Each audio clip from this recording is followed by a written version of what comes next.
Boa tarde, queridos e queridas. A gente agora vai se apresentar formalmente e oficialmente, né? Porque acredito que nem todo mundo aqui seja do GESLIT. Meu nome é Raíssa Efren, eu sou professora de História aqui em Recife e estou hoje no mestrado, tá? Também em História na UFPE, na linha de Cultura. E eu estou trabalhando a Revolução Argelina a partir de textos de Albert Camus e Jean-Paul Sartre, tá? E eu e Luan, ele vai se apresentar agora, a gente começou a bolar esse mini curso aqui para falar um pouquinho da vida de Camus. Amigo, se você puder. Obrigado, querido. Então, gente, pessoal, boa tarde, tá? Sejam muito bem-vindos e bem-vindas. É um prazer, inclusive, estar aqui com vocês, porque é, digamos que, um retorno semi-oficial da minha parte em relação às atividades do GESLIT. Eu estou um pouco afastado do grupo por motivos de trabalho, porque houve um choque de horários com as reuniões, com os horários que eu dou aula, somente às quartas à noite, mas, enfim, de alguma forma, ainda continuo sendo parte do grupo, tá? Ainda aqui no coração dos meus colegas, dos meus amigos e amigas. E aí, como a Raíssa falou, eu também sou da área de História, só que, curiosamente, diferentemente da Raíssa, que trabalha especificamente com os temas que a gente vai debater aqui com vocês, eu sou de uma área completamente diferente do que vocês vão ver aqui com a gente, tá? Eu sou doutorando em História pela Universidade Federal Fluminense e a minha área de pesquisa, por exemplo, é História Medieval. E vocês devem estar se perguntando o que diabos o medievalista está fazendo num curso, no mini curso de História, Filosofia e Literatura, falando sobre Albert Camus, tá? Filósofo dos mais influentes aí do século XX. E aí, como a Raíssa comentou, isso veio de interesses em comum que eu tinha e que ela tem, obviamente, em relação à obra do Camus, e especificamente com alguns estudos que eu venho desenvolvendo de uns 2 anos para cá em relação à teoria política, pensamento político e filosófico ali do século XIX, do século XX, e a gente acabou confluindo nessa gama de interesses para montarmos esse mini curso. Também sou professor temporário no Departamento de História da Faculdade de Educação, Ciências e Letras do Sertão Central, aqui da Universidade Estadual do Ceará, campus Quixadá, que é uma cidade aqui do interior do estado. E é isso, meu povo. A gente agradece desde então pelo interesse de vocês, pela procura, inclusive, de vocês preencherem todas as vagas em um pouquíssimo intervalo de tempo. E eu espero que, ao longo desses encontros de hoje e quarta-feira, a gente consiga falar um pouquinho sobre Camus, falar um pouquinho sobre revolta, falar um pouquinho sobre absurdo, mas também falar um pouquinho sobre amor. Então, agradeço aí a presença de todos vocês e aí a gente pode iniciar, amiga. Podemos? Deixa eu espelhar aqui esse slide. Tá aparecendo para todos aí? Não.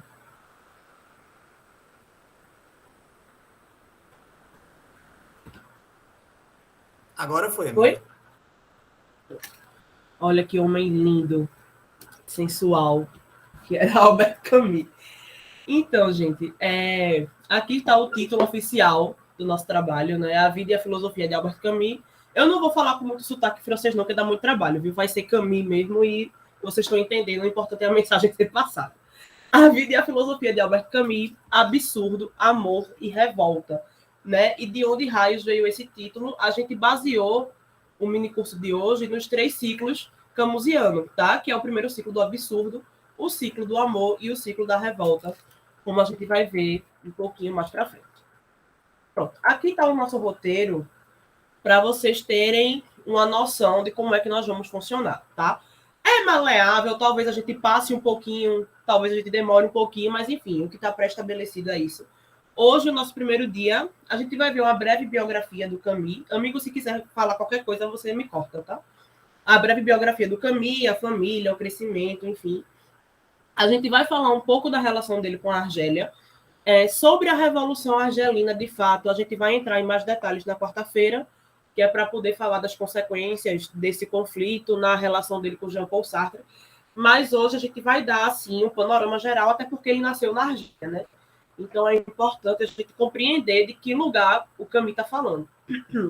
A gente vai falar um pouco também sobre o romance filosófico, né? Até porque, não vou dizer todos, porque eu não li todos os romances que ele escreveu, mas em sua maioria os romances do Camus são de fato romances filosóficos, né? Ele fala de filosofia quando ele escreve literatura. A gente vai falar um pouco das influências dos mitos gregos, tá? Se vocês repararem aí as imagens que estão no roteiro, para quem gosta um pouco mais de mitologia, você percebe ali Sísifo, né? Acho que é o mais conhecido, já que ele é um dos livros mais famosos do Camus, o mito de Sísifo. Na segunda imagem, a gente tem o Prometeu, tá? Então, ele é influenciado ali pela mitologia grega quando ele vai escrever.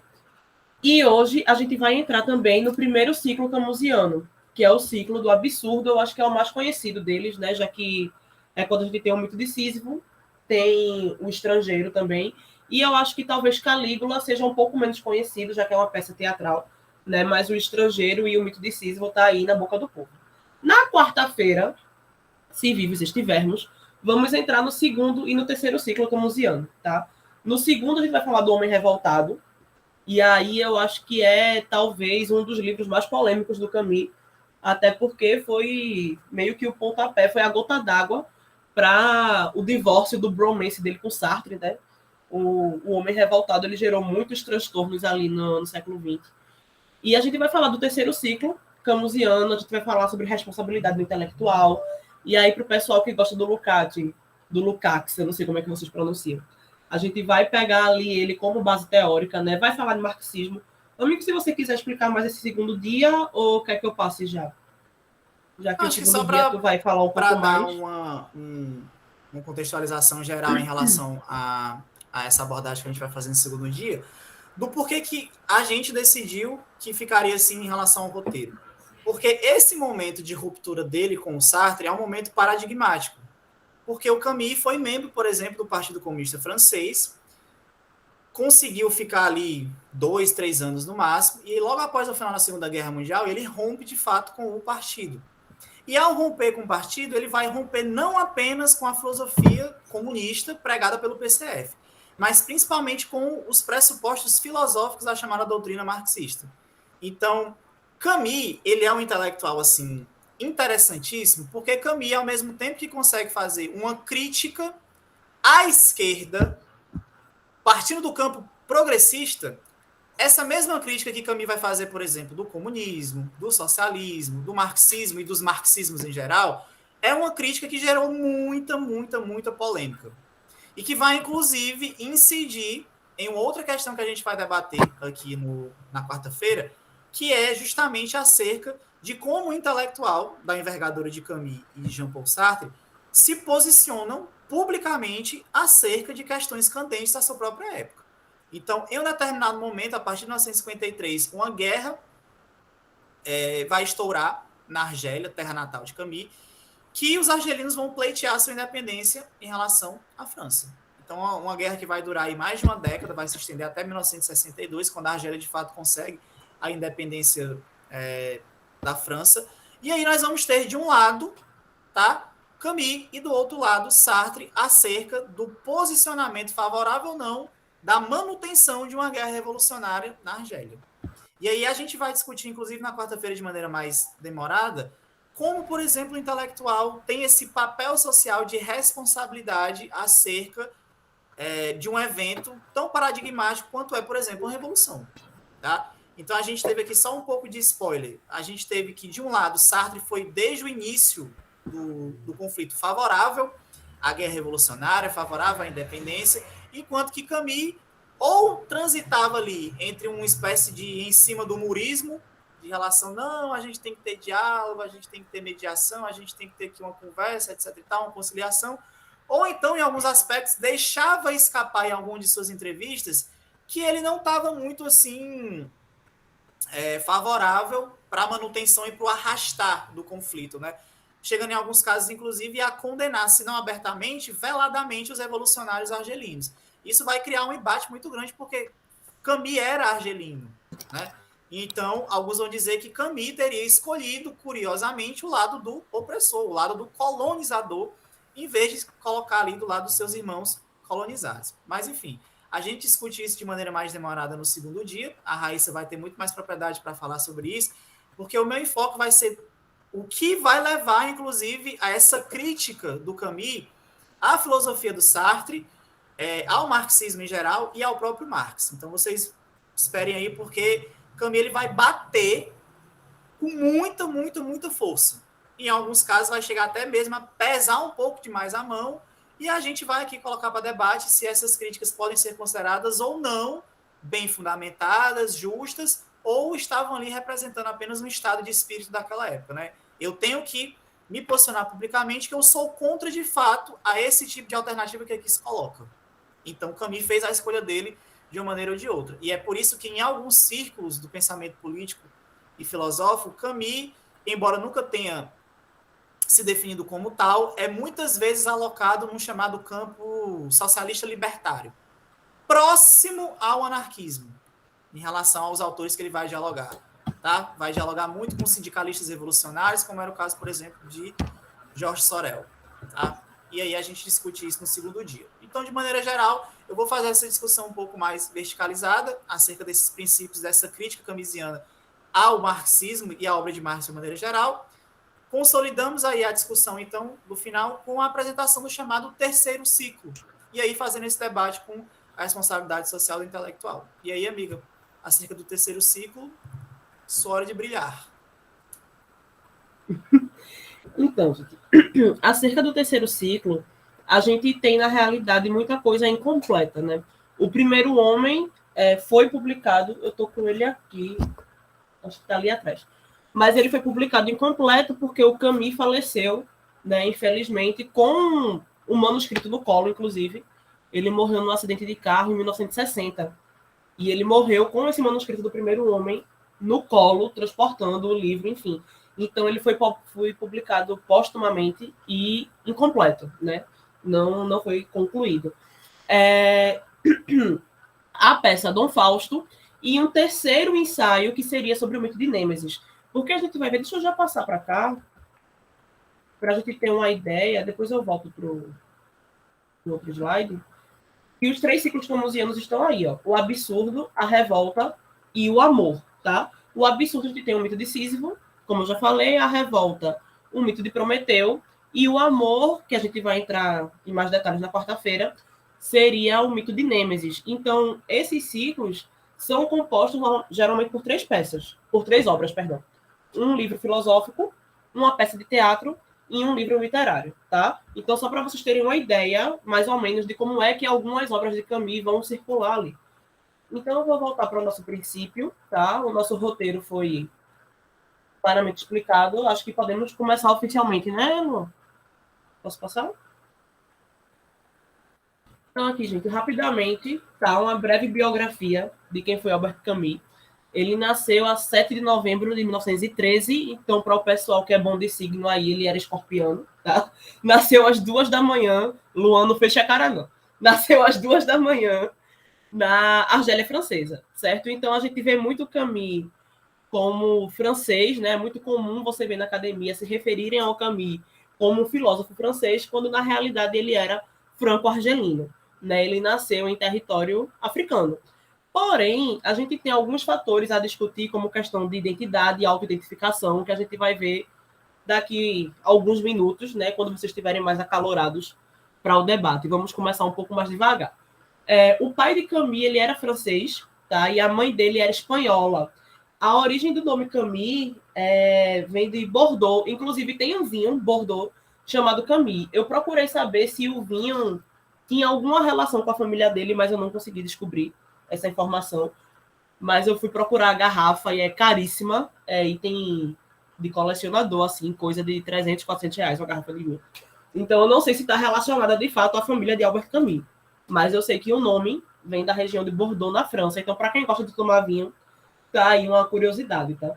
Os pais dele eram analfabetos, então eles nunca assinaram a certidão de nascimento de Camus, e o pai dele faleceu muito jovem, lutando na Primeira Guerra Mundial.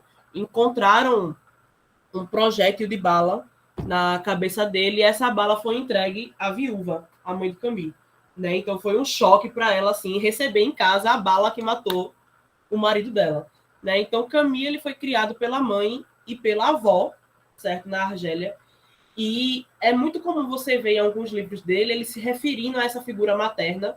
Por exemplo, para quem já leu O Avesso e o Direito, né, tem alguns contos independentes, né, não são contos que estão interligados entre si, e em um deles, aliás, em 2 deles aparece a figura de uma avó meio carrasca, meio dura, porque é como a avó de Camille era com ele, né? Ela não era uma pessoa amorosa, ela era uma pessoa realmente rígida, né? Então ele teve uma criação muito pobre, Camille ele teve uma infância muito pobre, né? E ele, enfim, precisou pedir muito à avó, pelo amor de Deus, para poder estudar, porque ela queria que ele trabalhasse, né? Para poder levar dinheiro para casa, para ajudar na criação do irmão, enfim.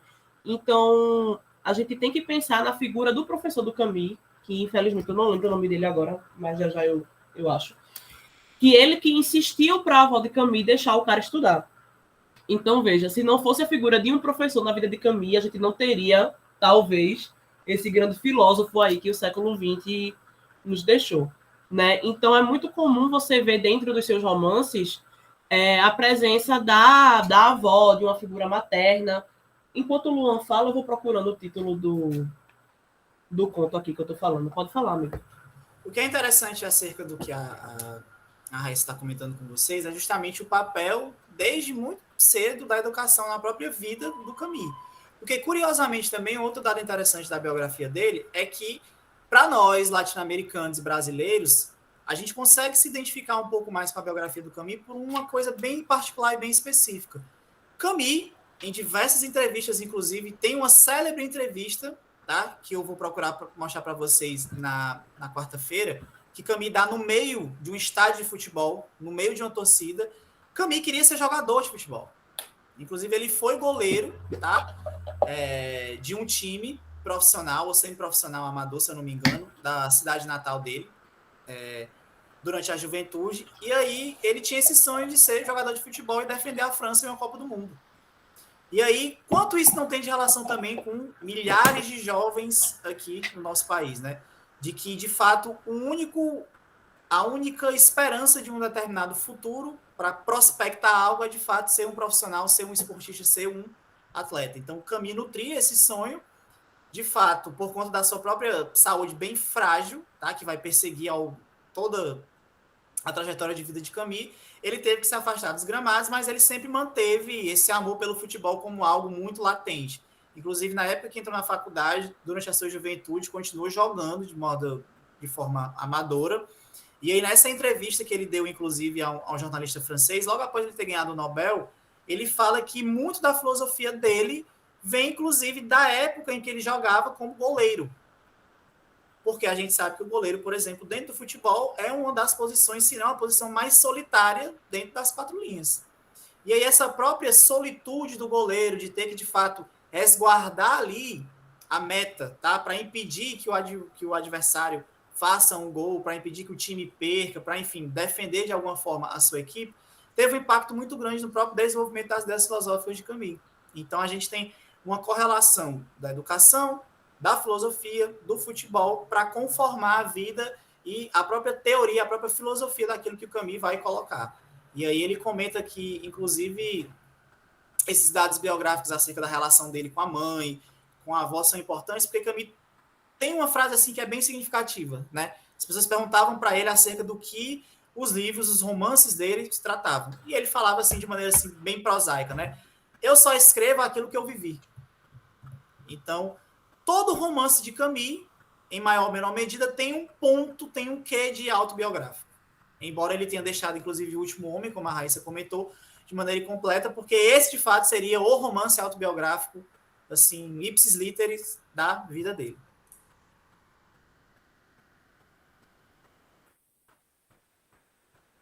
Ó, aqui a gente tem uma foto dele numa praia da Argélia, né, com a família. No slide anterior tem ele com a esposa também. Aqui, ó, a filhinha. Aqui ele encostado no, acredito que isso seja um hotel. E ele e o irmão. O Camille, se eu não me engano, é esse cabeludinho aqui de franjinha. Quem diria que ia ficar calvo na velhice? Ó, aqui nós temos a imagem dele com a família, tá? Para a gente poder conversar um pouco sobre a Argélia. Então, assim, sobre a Revolução Argelina, de fato, como o Luan falou, a gente vai entrar em detalhe na quarta, que é para poder entrar nas questões político-ideológicas da guerra em si, né? Pegar um pouco da história da Guerra da Argélia. Mas eu acho que para a gente entender quem foi Camille, a gente tem que entender o lugar de onde ele está falando. né? Então, assim, a Argélia, ela não era necessariamente uma colônia francesa, era meio que um território anexado, né? Ela nem era independente, nem era uma colônia como foi o Brasil. Ela era um território anexado ali à França, né? E devia, obviamente, ao governo francês. E passou por um processo de pacificação, aquela questão do afrancesamento da Argélia, né? E a tentativa da França de, enfim, impor os seus costumes num país árabe. Então, implantar escola, ensinar o francês e toda essa questão colonialista que nós já estamos cansados de saber, sendo historiadores ou não. Né? Então, a Argélia ela foi anexada como departamento da França. Tá? Eu acho que é importante a gente compreender isso.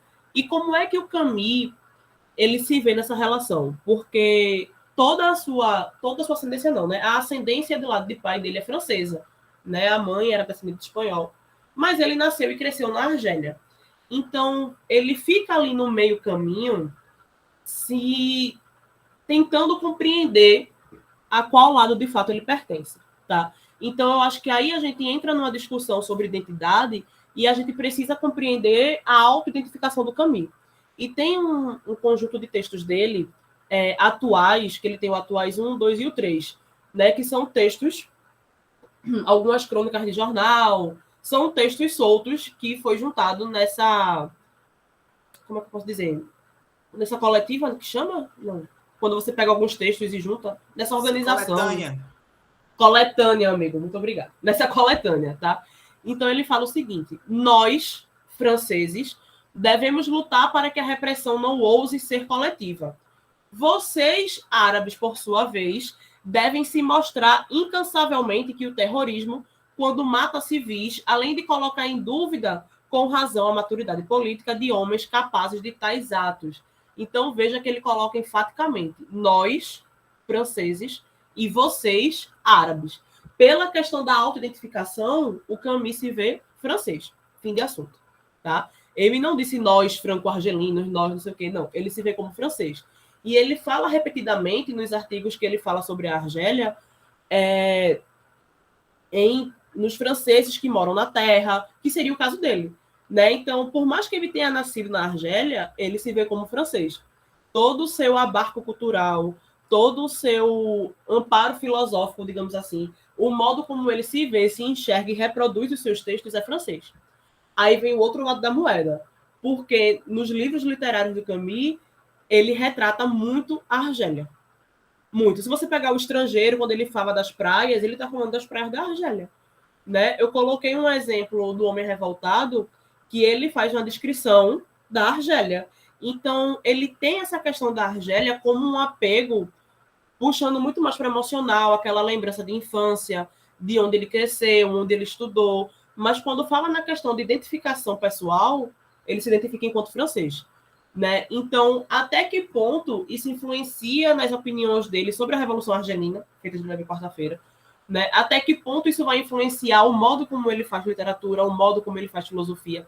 Né? Então, ele fala que, assim, nem todos os franceses na Argélia são colonizadores sanguinários. Tem uma galera que está ali porque, enfim, não tem onde trabalhar na França, está procurando uma profissão, está procurando um lugar para morar, está procurando um recomeço, e você não pode, e aqui eu estou falando o que o Camus falou, né? A minha opinião pessoal eu coloco depois, né? Você não pode colocar um líder ditatorial, um líder colonizador, proprietário de capital, enfim, no mesmo patamar que o cara que está ali para plantar e colher e ter o dinheiro do pão dele no final do dia, sabe? Então, os franceses na Argélia, para o Camus, estão divididos entre os que realmente são colonizadores e aquelas famílias, como é o caso da dele, que está lá ali para tentar sobreviver em meio ao capitalismo igual a todo mundo. Né? Então, isso era o modo como ele se posicionava. Aí vem a questão que o pai dele trabalhava com vinícola, né? Trabalhava, enfim, na produção de vinhos. E, obviamente, os árabes, até no conhecimento, não podiam, não sei hoje, né? Não podiam consumir vinho, bebida alcoólica de maneira geral. Então, as plantações de, se eu não me engano, aveia, era de algum grão específico árabe, começou a ser substituída pela plantação de uvas para a fabricação de vinho. Então, até o modo como os árabes iam conquistar o seu dinheiro foi trocado por um interesse francês. né, os grãos que os árabes consumiam foram substituídos por vinícolas, para, enfim, favorecer o comércio da França. Tá? Seus olhos, isso aqui é uma frase de um dos biógrafos de Camus, né, o Olivier Todd. Seus olhos verdes, quando se falava de eventos da Argélia, muitas vezes pareciam escurecer. Então, o Camus, ele realmente tinha a Argélia como aquele lugar de memória, como aquele lugar de afeto, mas ele não se referia a si próprio como argelino. Ele se referia a si como francês. Amigo, se você quiser se pronunciar, porque senão eu desato e falo aqui Não, eu a acho que tarde essa toda. questão, eu acho que essa discussão acerca da própria identificação de um sujeito colonizado ou não colonizado, ela é interessante, porque de um jeito ou de outro, Camus ele era um sujeito de fronteira, tá? Para os argelinos puros, ou como ele vai chamar, né? Para os argelinos árabes, e inclusive tem toda uma discussão acerca do porquê que ele escolhe de fato utilizar o termo vocês, árabes, tá? E não vocês, argelinos, especificamente. Para os árabes ou para os argelinos, ele era francês demais. Ao mesmo tempo, quando ele saía da colônia, né, o departamento ultramarino argelino, e ele ia para a metrópole, para Paris, ele não era, de nenhuma maneira, um francês. Inclusive, nós temos vários exemplos, logo quando o Camus começa-se a circular nos principais ali, círculos intelectuais de Paris, é chamado pejorativamente de pied noir, pé preto, tá? Que era um termo racista, pejorativo, para se referir, por exemplo, aos filhos de colonos franceses nas antigas colônias, como era o caso, inclusive, da Argélia. E o mais interessante, Camus, do ponto de vista fenotípico, ele era um homem branco, ele era um homem padrão. Só para vocês verem que, inclusive, como o próprio conceito social de raça, tá? Ele passa por toda uma construção que vai além da aparência física do sujeito. Então, toda essa identificação de Camus enquanto sujeito de fronteira, enquanto indivíduo de fato pertencente a um contexto colonial, em nenhum momento é deixada de passar na cara dele, inclusive, nos ciclos franceses. Você não é um francês. Você é um argelino, você é um pied noir, você é um estrangeiro, de fato.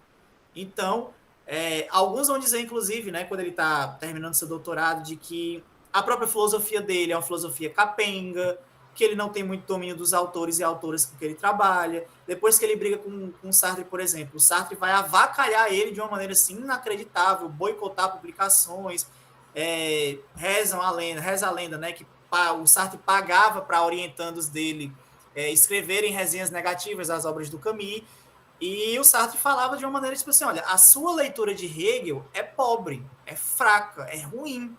A sua leitura de Marx, por sua vez, é uma leitura de segunda mão. Então, quando a gente for comentar acerca da publicação do Homem Revoltado, a gente vai ver, inclusive, que, como é um texto ensaístico, a maneira do mito de Sísifo, Camus não tinha exatamente uma preocupação, por exemplo, em contextualizar citações e passagens das obras que ele está ali mobilizando. Então, ou você conhece, de fato, os autores com que ele está dialogando, porque quando chega, por exemplo, no capítulo dedicado não a Marx em pessoa, mas, enfim, a tradição filosófica do marxismo, ele não cita. Então, não tem nota de rodapé bonitinha para dizer, olha, ele tirou isso dessa obra do Marx, ele tirou isso dessa obra do Lenin, etc. e tal. Você tem que ter um conhecimento, assim, já basal para você entender isso. E aí, o quanto isso também não é utilizado contra o próprio Camus, né? De que ele, como um sujeito inferior, tá? Como um sujeito colonizado, de fato, jamais estaria, por exemplo, aos pés de toda a tradição filosófica e histórica da Academia Francesa. E aí o mais interessante é justamente essa dilaceração que vai acontecer acerca de quem é o sujeito Camus. Quem é o romancista, quem é o dramaturgo, quem é o filósofo, quem é o intelectual, quem é o indivíduo. Né? E aí é por isso que ele vai, enfim, lidar com essas preocupações ao longo dos 3 ciclos para, de uma certa maneira, fazer as pazes consigo mesmo e tentar, como é o objetivo da filosofia de maneira geral, né, resolver e solucionar questões e problemas, principalmente problemas existenciais que está no centro daquilo que a gente vai discutir no encontro de hoje. Mas é bem interessante o fato, como a Raíssa comentou para vocês, acerca dessa dicotomia de que ou você é francês demais para ser argelino, ou você é argelino demais para ser francês. E em um caso ou em outro, ele não era deixado de ser lembrado em ambos os lados da questão acerca da sua condição. Então é meio que ele estava num limbo existencial e identitário. E aí a Raíssa está trabalhando isso no pode mestrado. ser refletido até no próprio livro O Estrangeiro, né? Que o personagem acaba sendo associado a um estrangeiro em relação ao território, mas na realidade é um estrangeiro de si, né? É uma pessoa que ela não é pertencente a um lugar nem a outro. Então é você tá tão por fora de um lugar ou de uma situação que você não pertence a lugar nenhum. E você vai ser sempre e eternamente estrangeiro. Pois é. Aí, só para complementar o que eu ia falar, que a Raíssa está, inclusive, pesquisando isso na dissertação dela, é justamente esse contraste que ela vai tentar compreender de o que teria levado, né, Camus a transitar, ou pelo menos a não se posicionar de maneira assim enfática acerca de como ele se enxergava. Porque, de um momento, ele era pró-Argélia em relação a essa memória um pouco mais afetiva do território, das praias, do sol ali, do Mediterrâneo como um todo, mas em outro ele meio que quase que ficava do lado do colono, do lado do opressor, né? E aí, a gente vai falar isso na quarta-feira, mas eu já vou só colocar aqui para vocês pensarem um pouco. Eu estou cada vez mais convencido de que, do ponto de vista cultural, o grande outro que Camus e a sua filosofia lidaram é, de fato, o árabe. Só que, do ponto de vista político, social e principalmente filosófico e ideológico, o grande outro da filosofia camisiana é precisamente o idealismo alemão, ou a filosofia alemã. Principalmente nos três porquinhos mágicos, né? Kant, Hegel e Marx. Então, esse grande outro do ponto de vista filosófico é a crítica que Camus vai fazer no Homem Revoltado a toda essa tradição intelectual da filosofia alemã. Mas a gente vê isso na quarta-feira. Mas só para vocês ficarem aí já com a pulguinha atrás da orelha para pensarem acerca do que isso poderia, inclusive, significar no desenvolvimento da teoria dele. Matheus levantou a mão. Fala, amigo. Então, gente, boa tarde, né, para todo mundo aí que chegou depois do momento que estava conversando. Mas eu queria só fazer um comentáriozinho assim, bem rápido. Foi só eu abrir o microfone e começou um trem aqui atrás de mim, né?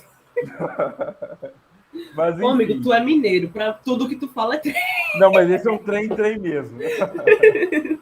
Mas um trem de verdade. Olha para você ver, pelo amor de Deus. Mas, enfim, vou ser breve.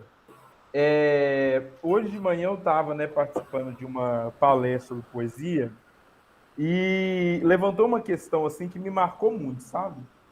Porque me colocou para pensar literalmente, porque nós que somos, né, da história, e aí eu falo, né, entre eu, Raíssa, o Luan também, eu sinto que nós tendemos, na maior parte das vezes, em trabalhar com textos em prosa, assim, né? E os textos em prosa colocam umas questões que a poesia não coloca, e vice-versa, né? E aí hoje a gente estava comentando sobre um conceitozinho assim no estudo da poesia, que é o de endereçamento, né? Ou seja, a ideia de para quem que a gente está endereçando o que a gente escreve. E aí nisso, eu acho que casa muito com essa ideia de identidade que estão falando, porque muitas vezes na literatura a gente tem lá o narrador, tem os personagens e tal, e a gente consegue definir isso muito bem. Mas na literatura, na poesia não tem, né? Você tem lá uma voz que está falando para um outro alguém, que nós não sabemos direito quem é, né? É sempre um eu lírico falando para um outro, e quem que é esse outro a gente não sabe.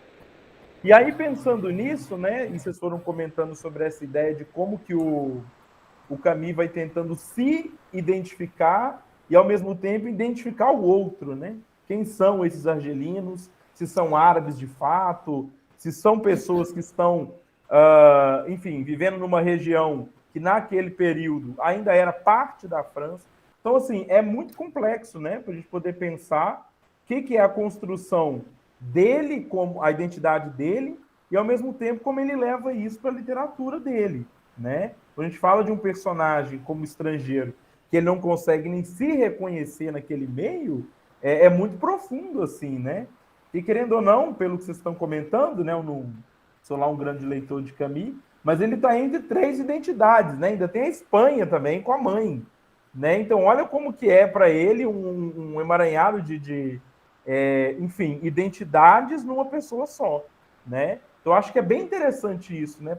Como ele se identifica para quem ele destina essa literatura, né? Com qual, para que público, né? Vamos dizer assim, ele pensa a literatura. Enfim, então acho que são muitas vozes juntas ali, muitas.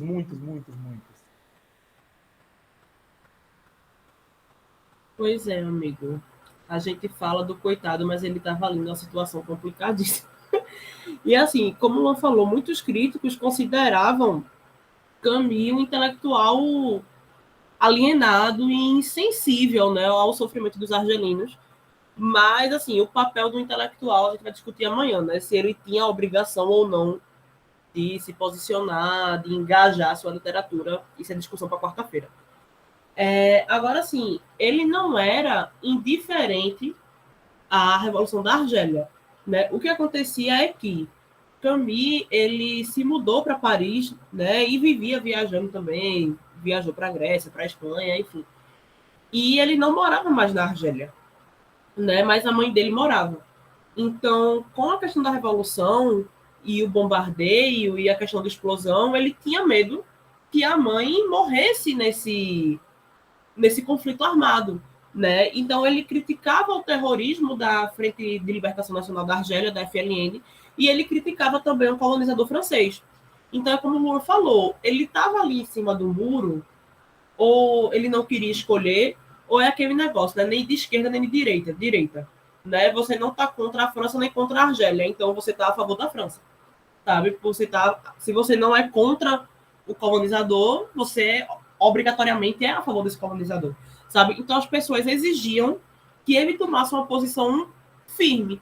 E a posição dele sempre foi: eu quero que árabes e franceses vivam em harmonia. Esse era o sonho da vida de Camus.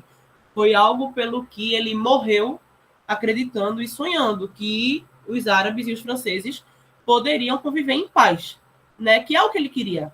Então, assim, a gente vai falar da questão da Frente de Libertação Nacional na quarta-feira, porque a gente vê como a França colonizou a Argélia, a gente tende a ver os árabes ali como colonizados, como, entre muitas aspas, coitados, porque foram colonizados pela França. Mas a gente também tem que ver o ponto que os árabes colonizaram os berberes, ou os berberes, não sei como é a pronúncia de vocês aí. Então, a Argélia, ela era habitada pelos povos originários de lá, né, pelos berberes, e os árabes invadiram aquele território, óbvio que ainda não se chamava Argélia, né? Os árabes invadiram aquele território e arabizaram os berberes. Então, os berberes foram obrigados a aprender a língua árabe, foram obrigados a aprender a cultura árabe. E depois, quando a França chega e coloniza os árabes, né, eles saem da posição de colonizador para a posição de colonizado. Então, até que ponto realmente a gente tem que ver os árabes como simples colonizados, simples entre muitas aspas também, né?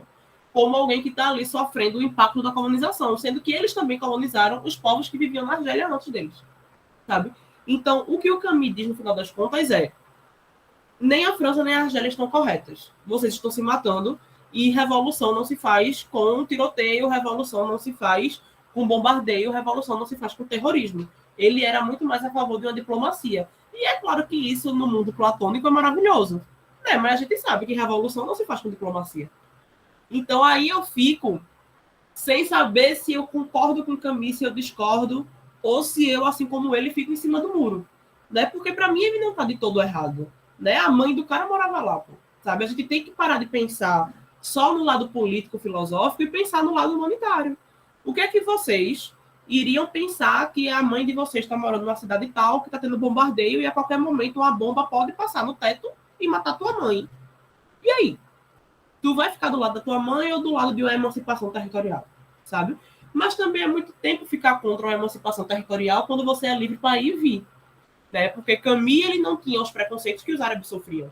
Né? Como o Luan falou, todo o seu fenótipo era branco.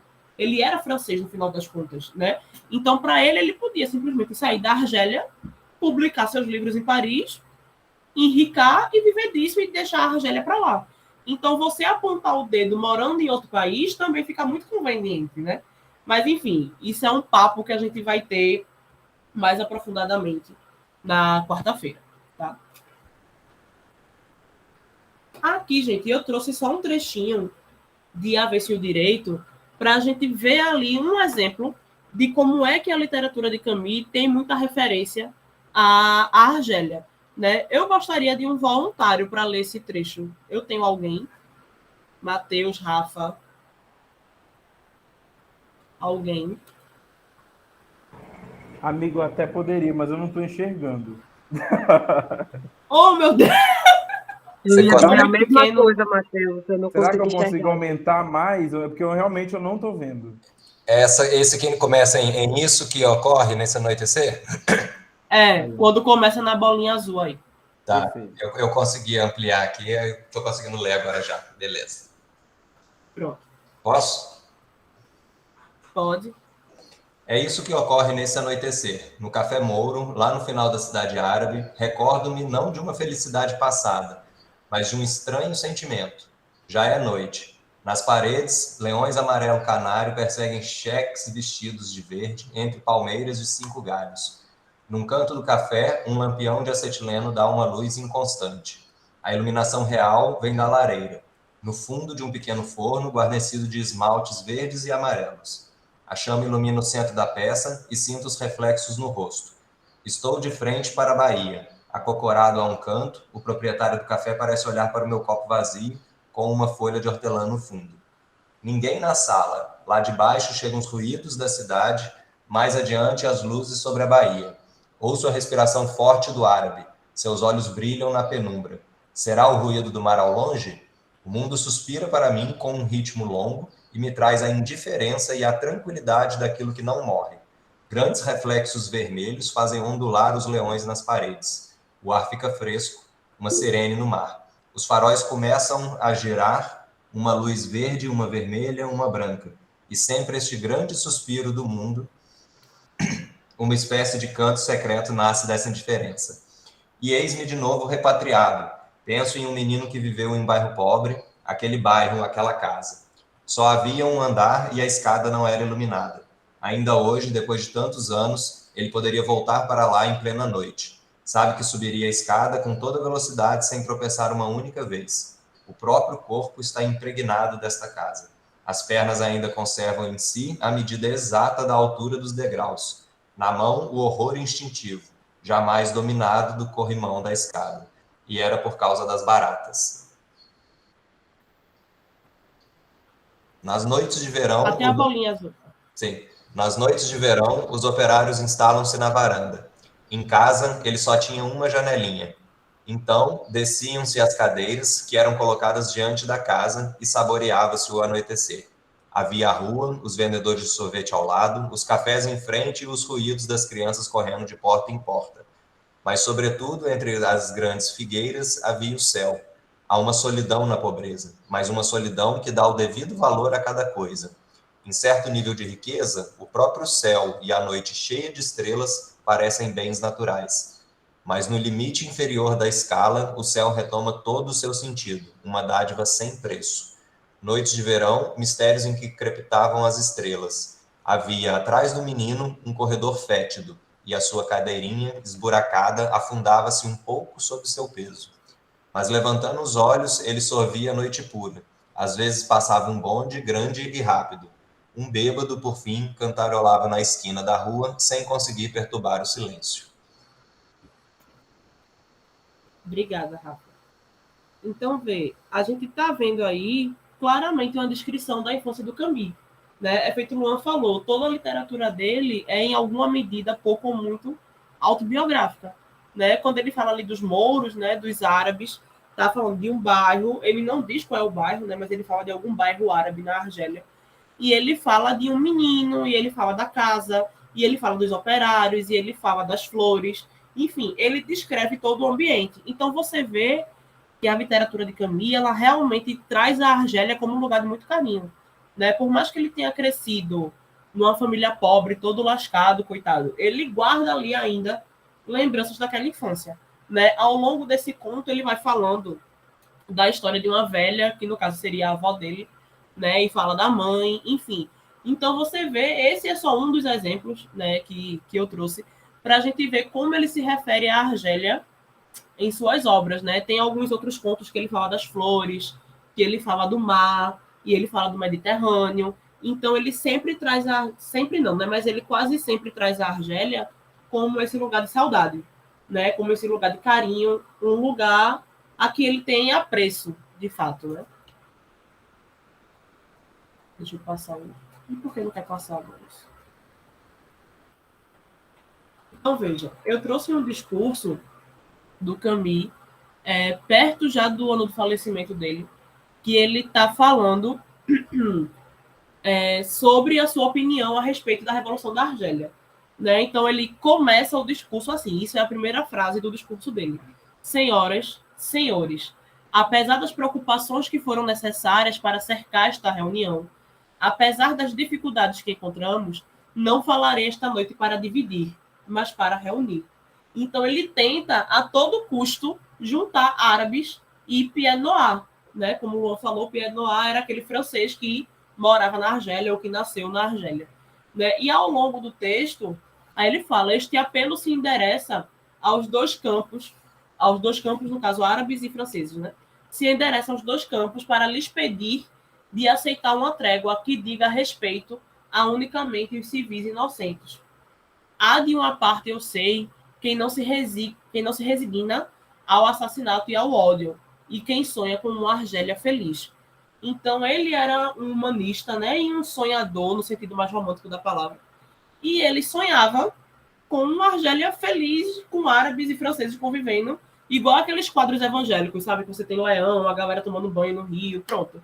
A Argélia para Camus tinha que ser daquele jeito. Todo mundo convivendo, todo mundo em paz, todo mundo em harmonia, todo mundo se dando bem. Né? Os berberes iam esquecer que os árabes colonizaram eles. Os árabes, por sua vez, iriam esquecer que a França colonizou eles. Todo mundo ia esquecer de tudo, ia ficar todo mundo numa paz de espírito enorme. E, obviamente, não aconteceu dessa maneira, né? Mas foi um sonho aí que ele carregou até o final da sua vida. Se eu não me engano, ele morreu com 48 anos. Eu sei que ele morreu jovem, né? O pessoal não tem ninguém de exatas aí, mas ele nasceu em 1913, morreu em 60, acho que 47, né? Por aí. Então, vamos falar um pouco de romance filosófico, né? A galera de letras que tiver aí quiser se pronunciar um pouco. Então, a definição básica que eu trouxe do que seria um romance filosófico são aquelas obras de ficção, né, que dedicam uma parte significativa dela, do seu conteúdo, a questões normalmente abordadas na filosofia. Né? Então, são questões assim de pessoas distintas, de lugares distintos, de anos distintos, mas que tem algo em comum. Né? Algo próximo a um clássico, né? Algo que se você lê hoje, você vai se identificar, mesmo tendo sido escrito isso no século XX, no século XIX, enfim. Né? Então, Camus ele tinha uma frase marcante que só se pensa por imagens. Se quiser ser filósofo, escreva romances. Então, ele era a favor de você diluir a sua filosofia dentro da sua literatura. Né? E um exemplo grandioso disso é quando ele escreveu A Queda. Um livro minúsculo, esse daqui, pequenininho, né? E para quem já leu A Queda, coloque aí nos comentários quem já leu. Coloca aí, eu li, ou eu conheço, ou eu ouvi falar, só para eu não dar spoiler, né? E ter uma noção de quem já viu a obra. A Queda, ela tem um sentido tanto literal quanto metafórico, né? Se você pegar o título, esse A Queda pode significar... Não conhece, amigo? Então deixa eu dar um panorama mais geral. A Queda traz a história de um advogado, tá? Que no final das contas ele vira juiz, e ele vai contando a sua história desde a sua ascensão até a sua queda, de fato, né? Então, é meio que ele saindo de um pedestal que ele mesmo se colocou. Então, essa queda pode ter um sentido metafórico, judaico-cristão, falando do sentido da queda de Lúcifer, né? Alguém que estava no céu e por querer buscar um conhecimento muito além do que deveria, caiu, né? Como foi o caso do personagem. Ou você pode pensar no sentido geográfico de fato, porque ele começa a história em Paris e termina nos Países Baixos, né, na Holanda. Então, se você pegar pelo mapa, ele caiu. Né? Então, o título pode ter esses dois sentidos.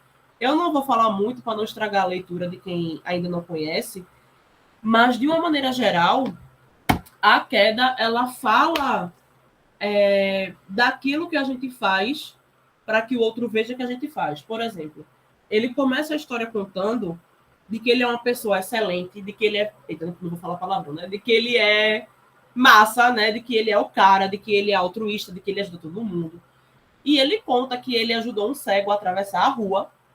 E no final ele fez uma reverência a esse cego. E o cego, obviamente, não viu, né? Mas as pessoas que estavam em volta dele viram, né? As pessoas viram a atitude que ele teve. Então, para ele foi válido. O cego não viu quem era, não viu quem ajudou, mas todo mundo em volta viu que ele se dispôs a ajudar aquele cego a atravessar a rua. Então, veja, é você fazer as coisas muito mais para que os outros vejam o que você está fazendo. E ele diz, em algum momento, que ele tem necessidade de atenção. Os aplausos pelos atos bons que ele tem que são a sua verdadeira recompensa. Então, ele começa a se questionar se ele realmente é uma pessoa boa, por fazer o bem, né? Ele atende pessoas de graça, ele pega causas de famílias pobres de graça, não recebe por isso. Tanto que a gente não sabe de onde é que vem o dinheiro dele. Porque se ele atende tanta gente de graça, ele sobrevive de quê? Né? Então ele começa a se vangloriar de suas atitudes, de que ele ajudou o cego, de que ele ajudou uma idosa, de que ele atende a galera de graça. Mas ele também fica espalhando para todo mundo o que ele fez. Né? Ele decora o nome dos funcionários dele, ele vai para o aniversário dos funcionários para que as pessoas vejam que ele é um bom chefe. Não é porque ele realmente se preocupa com aquela pessoa, mas ele quer que os outros funcionários vejam que ele foi para o aniversário de um réu espião. Então, ele é um chefe maravilhoso, ele sabe o nome dos funcionários, que parece ser o mínimo. Né? Ele sabe o nome dos funcionários, ele sabe o aniversário dos funcionários, ele conhece o nome da esposa do funcionário dele, do estagiário, enfim. Então, até que ponto ele realmente é uma pessoa boa e até que ponto ele tem essas atitudes para que ele seja reconhecido pelas atitudes. Né? Então, ele fala, o que me faz feliz é o reconhecimento das pessoas. Não é necessariamente a sua gratidão, mas elas reconhecerem aquilo que eu fiz, porque eu me sinto num lugar superior. Então, ele começa a história num lugar alto e, de repente, ele cai. Tá? Então, você vê que o Camus, ele está falando de filosofia. Isso é puramente um tratado filosófico, porém, dentro de uma obra literária. Né? Tanto que o livro ele é uma confissão. E o personagem fala, eu não gosto de literatura. A única boa literatura que eu leio são confissões. As confissões de Santo Agostinho, as confissões de Tomás de Aquino, as confissões de fulano e ciclano. E, no final das contas, o próprio livro dele é uma confissão. Né? Você não escuta o interlocutor, o livro todo é ele conversando com outra pessoa que você não escuta a única palavra dessa pessoa, é ele se confessando. Então, ele começa a confessar tudo que ele fez em busca de uma redenção, tá? Então, a história gira em torno disso. Então, o Camus, ele pega a filosofia dele e dilui dentro dos romances, né? Isso é o que ele fazia. E onde é que entra a mitologia grega nisso? Deixa eu só pegar um pouco de água aqui, que eu já tô com a boca seca. Tá? Eu vou abrir as mensagens para ver o que vocês falaram. Rafa disse que não leu, mas conhece, não foi? Algo do tipo. Minha edição, amiga, tem uma mensagem subliminar fortíssima.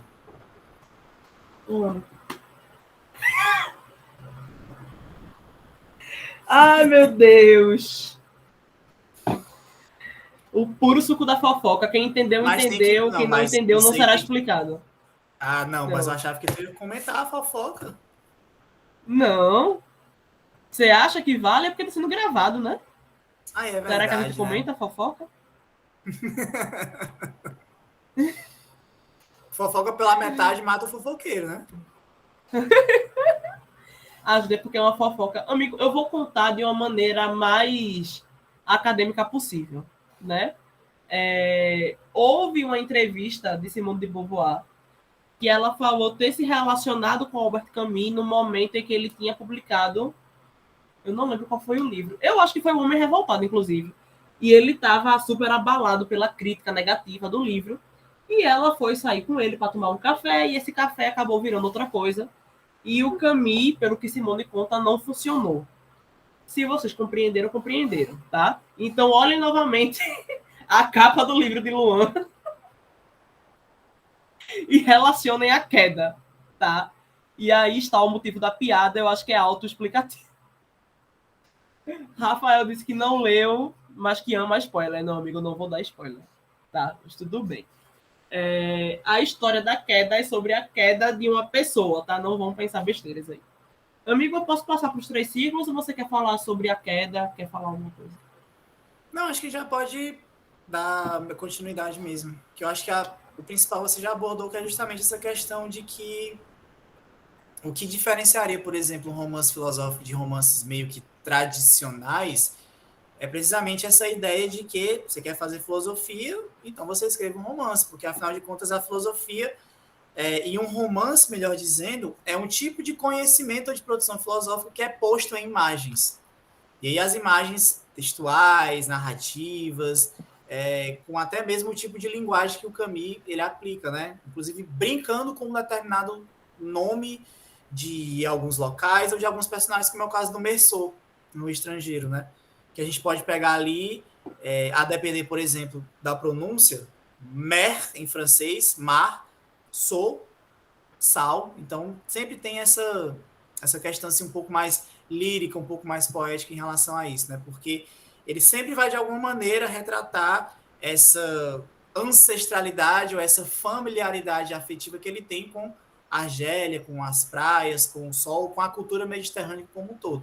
E aí é a questão que eu entro, que eu vou discutir com vocês na quarta-feira, né? Do porquê que esse outro camisiano, em relação do ponto de vista político e filosófico, é a filosofia alemã.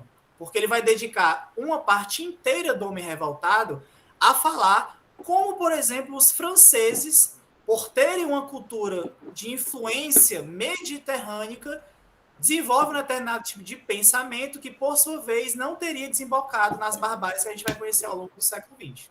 Embora ele, obviamente, coloque Hitler nesse bolo como um todo e talvez ignore, conscientemente ou não, a própria colaboração dos franceses com a ocupação nazista na França, ali com a República de Vichy, né?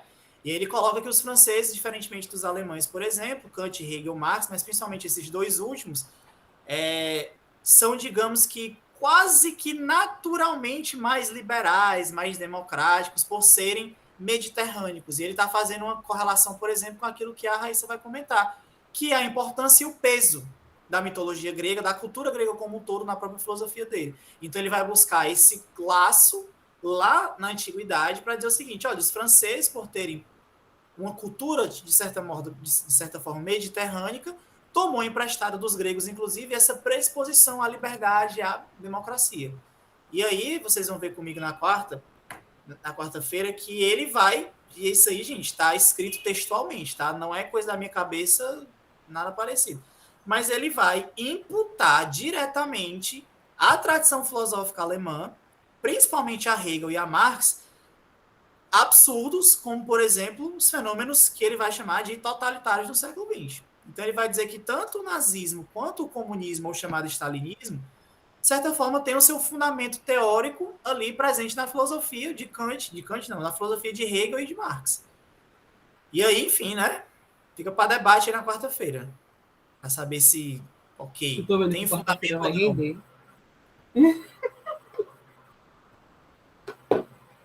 Então, Pipo, a criação, a gente vai falar agora dos 3 ciclos camusianos, tá? A revolta, o absurdo, a revolta e o amor.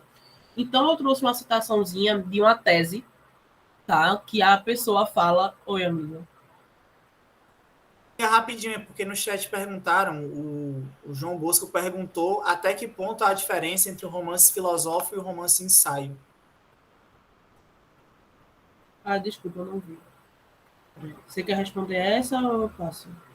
Eu não respondo. Acho que você pode responder melhor do que eu, inclusive. Cadê? Deixa eu abrir a mensagem aqui. Até que ponto a diferença entre o romance filosófico e o romance ensaio? Mas o que seria esse romance ensaio? Seria um romance tradicional, eu acho? Ele tá falando? Como se fossem opostos? Eu posso porque tentar... se for um termo de letras, eu não conheço. É melhor não, alguém da letras. É porque, vai, tipo amigo. assim... Eu também não sei até que ponto eu posso ajudar, né? Mas, por exemplo, tipo assim, tem a ideia de que o autor ele pega, né, algumas ideias filosóficas dele, tudo, e põe no romance, assim. Igual, por exemplo, a gente pega, né, aqueles clássicos lá, ensaios do Saramago, ensaio sobre a cegueira, ensaio sobre os dedos, é um pouco isso. Ele pega essas ideias dele, né, José, quer dizer, me corrija se eu estiver errado, né? E coloca isso de forma ensaística dentro do romance, né? Até que ponto isso se aproxima de um romance filosófico ou um romance ensaístico, né? Não sei, eu estou aqui pensando também. Porque assim, se for um termo que já existe, né, romance ensaístico, eu não tenho conhecimento, né? Eu parei para ler sobre romance filosófico por causa da minha pesquisa em si, por causa do minicurso hoje, né? Mas, oi, Rafa, quer falar? Oi, é para dar uma ajudinha para vocês. Ajuda, O... amigo. Isso, Eu não sou da letras, eu sou de história, então esses termos técnicos aí. Isso. Como qualquer limite, né? Você estabelecer assim, qual que é o limite da diferença? Vai ser sempre problemático. Aí você tem algumas chaves de análise que podem ser usadas para você estabelecer. Em termos de conteúdo, o termo do romance-ensaio, ele tende a ser um pouco mais amplo do que o termo romance filosófico, né? O romance filosófico não deixaria de ser um romance-ensaio de filosofia. Pega ideias que já estão mais ou menos sistematizadas dentro da filosofia, coloca dentro do romance e trabalha isso no conteúdo. O romance-ensaio já não necessariamente é só filosofia, pode ser ensaio de outras coisas, que é o caso, por exemplo, essa de Queiroz, tem alguns textos que são chamados de romance-ensaio, porque ele está debatendo coisas que são talvez muito mais próximas de uma sociologia e etc., não tanto a área filosófica. Isso em termos de conteúdo. O outro critério que pode ser usado para você pensar o grau de diferença é em termos de forma. Muitos textos, romances e etc., às vezes até tem um conteúdo filosófico pesado, um conteúdo histórico, sociológico e etc., mas a forma de narrá-lo é muito próximo mesmo do romance. Então, assim, você vai identificar as questões filosóficas, as questões sociais, dentro do diálogo dos personagens. Como essa ideia do diálogo dos personagens já é algo muito próximo de algo da ficção mesmo, né? Porque você está performando na voz de um personagem. Aí você já não consideraria, pela forma, um romance filosófico, um romance ensaio. Essas características, né, de ensaio, de romance filosófico, na forma, já tendem a entrar mais com um discurso indireto livre, ou então, quando é o personagem, ele está em primeira pessoa e você mistura um monte daquelas elaborações que um ensaio faria em primeira pessoa dentro da voz desse personagem narrador. Então, acaba que na forma ele também fica mais próximo, e aí você pode também chamar de romance ensaio ou de romance filosófico nesses termos, para separar dos romances tradicionais. Então, depende muito como que você vai categorizar de acordo com a chave de análise que você está usando. Eu estou tratando mais do conteúdo, eu consigo separar os dois. Eu estou tratando mais da forma, essa diferença já fica mais sutil, já não é tão fácil de perceber. E aí você dê clareza para qual que é o critério que você está usando na hora de usar um termo desses e está tudo certo. Merci, obrigada, Rafa. Irretocável. Eu sou apaixonada por esse homem. Apaixonadíssima. Na próxima encarnação, quem sabe ele me dá uma chance. Nada, José. Então, posso continuar, pessoal? Vou continuar, tá? Então, eu peguei uma tese de... Desculpa, eu não lembro o nome dele, mas está nas referências. E esse cara, ele começou a falar sobre as obras de Camus de maneira geral, e ele dedicou um pouco do seu texto para falar dos ciclos camusianos e de onde é que veio essa divisão, né, dos cadernos do Camus. Acabou que eu não coloquei a imagem dos cadernos no slide, mas posso trazer na quarta-feira. Né? Os cadernos, o Luan também conhece, são alguns registros meio que diários, né, que o Camus deixou e foi ali posto em obra e publicável, enfim, né? São 3, se eu não me engano, não é, Luan? São 3 cadernos, eu acho. Então, falando dos ciclos, vou ler esse trechinho aqui para vocês. A criação em ciclos aponta para a busca de uma evolução sem que se perca de vista certas experiências primordiais, às quais Camus deseja se manter fiel. Esses ciclos exprimem uma ideia sob 3 formas. Então, é o que a gente conversou, né? O romance, o teatro e o ensaio. Embora os gêneros figurem... Aí já vem uma citação direta, né? Do rapaz. Embora os gêneros figurem como meios de organizar a expressão em torno de um tema, seu uso não impede que recursos teatrais, discurso filosófico e a narrativa literária se interpenetrem, como o que vai acontecer com A Queda, em 56, um dos principais exemplos camusianos de hibridez entre gêneros de escrita.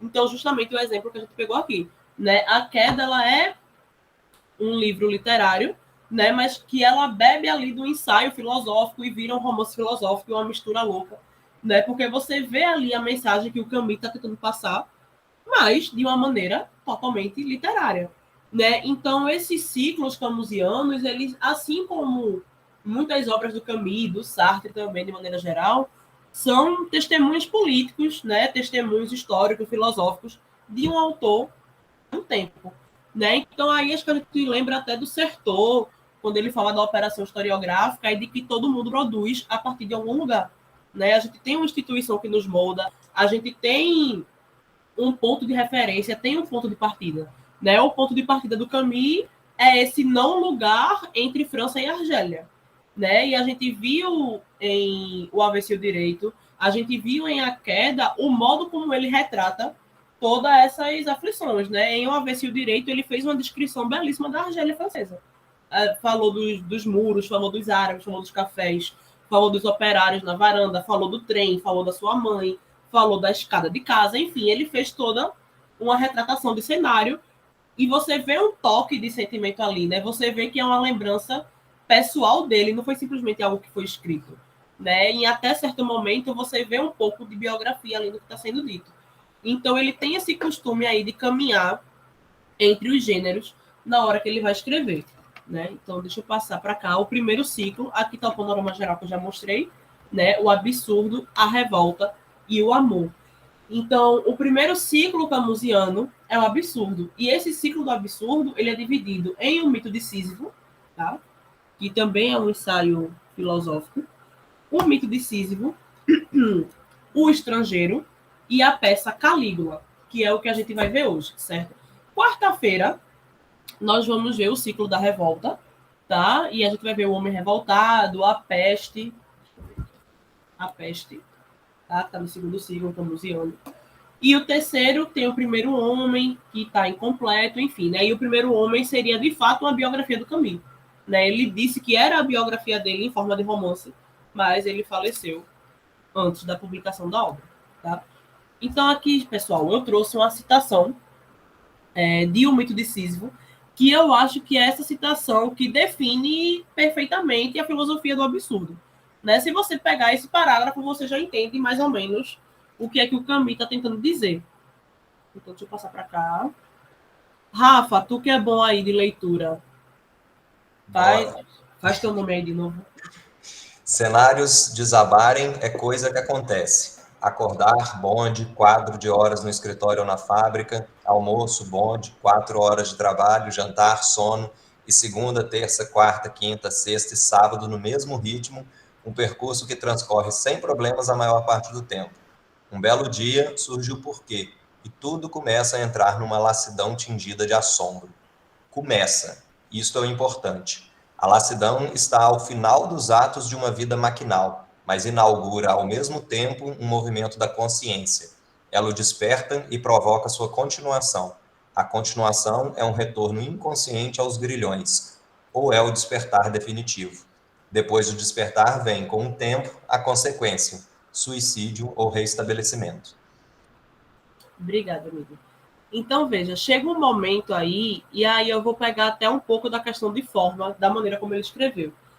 Você vê lá no começo, ó, acordar, bonde, quadro de horas no escritório ou na fábrica, almoço, bonde, quadro de horas, trabalho e jantar, sono. E vejam agora a falta de vírgulas. E é segunda, terça, quarta, quinta, sexta, sábado. Eu acho, no meu pouco entendimento de enxerida, que a ideia do Camus realmente foi cansar a leitura. Porque a gente sabe que a vírgula ali, ela ajuda, né? Como diziam os jovens, você coloca a vírgula na hora que você respira. Eu adoro adolescentes. Você vê que essa falta de vírgula, na hora que você vai ler, realmente você cansa. Você fala, é segunda, terça, quarta, quinta, sexta, sábado, fazendo a mesma coisa. Então, o Camus está dizendo o seguinte. Aliás, antes de eu falar da história em si, deixa eu contar rapidamente o que é o mito de Sísifo, né, gente? Que ninguém é obrigado a conhecer toda a mitologia grega de cabo a rabo. Perdão por não ter contado a história. Resumidamente, Sísifo foi um cara que irritou Zeus, não que fosse uma coisa muito difícil de se fazer, e Sísifo foi condenado a carregar uma pedra para o alto de uma montanha, né? Então ele ia subir essa pedra, e quando ele chega no topo da montanha, o que é que acontece? A pedra cai. Então o Sísifo ele desce, e no dia seguinte ele pega a pedra e sobe, e depois a pedra cai, ele desce, no dia seguinte ele sobe, enfim. Isso até a eternidade, tá? Então, para o Camus, me deixou muito claro que não existe trabalho pior do que o trabalho inútil, né? Não existe castigo pior do que o trabalho inútil e sem propósito. Então, Sísifo foi uma pessoa condenada a carregar a mesma pedra todos os dias, ver essa pedra descendo e carregá-la novamente. E aí a gente volta para cá, para o modo como ele retrata o absurdo. Né? Todo dia você faz a mesma coisa. Acorda, bonde, quadro de horas, escritório na fábrica, almoça, bonde, segunda, terça, quarta, quinta, sexta. Então, Camus, ele associa a nossa rotina a Sísifo. Todo dia, cada um de nós temos a nossa própria pedra para subir para a montanha. Seja uma carga horária de trabalho, seja a universidade. A gente tem aquilo que a gente é obrigado a fazer para sobreviver, que, infelizmente, é trabalhar. E como o Luan estava falando antes de começar a gravar, o trabalho, qual é a palavra, amigo? Em latim, trabalham, né? Eu não sei como se escreve. Trimbalium. Que era uma máquina de tortura, não foi isso que tu falou? Era um instrumento de tortura, tipo um chicote com ripazinhas para chicotear o povo. Então, o trabalho, a palavra trabalho vem de um instrumento de tortura. Eu acho que nada mais poético e romântico do que isso. Então, o Camus, ele associa o castigo de Sísifo a essa nossa tortura diária, que é trabalhar. E a gente trabalha todos os dias. Então, o que Sísifo compreendeu é que todo dia ele vai carregar a pedra. O único momento em que ele pode ser ele mesmo é quando ele desce com a pedra, porque a pedra desce sozinha. Então, ele vai ter ali aquele tempo de descida para fazer o que ele quer fazer, que seria a nossa fuga, né? Seria o nosso final de semana, as nossas férias, enfim. Então, nesse livro, o Camus, ele fala sobre o suicídio, né? Tanto que aí no final você tem, depois do despertar, vem com o tempo a consequência, suicídio ou restabelecimento. Quando você percebe que o mundo é absurdo, você tem duas opções. Ou você se mata, ou você aceita. E ele vai defender a aceitação, tá? O absurdo para Camus se apresenta como um conflito desesperado entre razão humana e o movimento indiferente do mundo. O que seria esse absurdo? O absurdo para Camus é a gente tentar compreender o mundo, sendo que o mundo existe antes da gente. E se a humanidade acabar, o mundo vai continuar existindo. Então é um absurdo você querer colocar a razão humana para compreender a existência.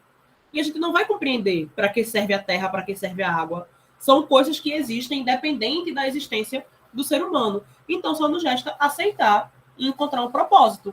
Então ele vai falar, por exemplo, da arte, né? Que a arte ela é um cano de escape.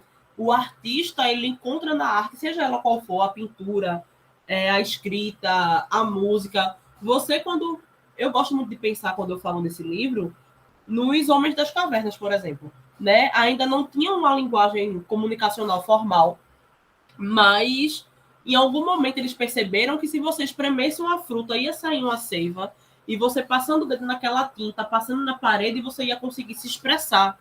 Então eu vejo muito a arte rupestre como a necessidade do ser humano de se comunicar, de se expressar, de falar com a outra pessoa. Né? A gente não consegue viver sem se comunicar com alguém. Né? Como diria aquele rapaz, que eu não gosto muito dele, mas enfim, é impossível ser feliz sozinho. Né? Então a gente está o tempo todo tentando se comunicar. E você compreender o absurdo é por si só um absurdo. Só nos resta aceitar e seguir adiante. Tá? Então essa filosofia do absurdo é vista dentro de O Estrangeiro. Então é por isso que os ciclos de Camus eles são formados por 3 obras. Né? Você vai ter um ensaio filosófico em que ele vai dizer, a minha filosofia é essa daqui. Eu vou falar do mundo absurdo, eu vou falar que todo ser humano é condenado a trabalhar até o final da vida, mas que a gente tem que encontrar um momento de nossa descida da pedra. Né? O que é que você faz quando está descendo? Parece até discurso de coach, né?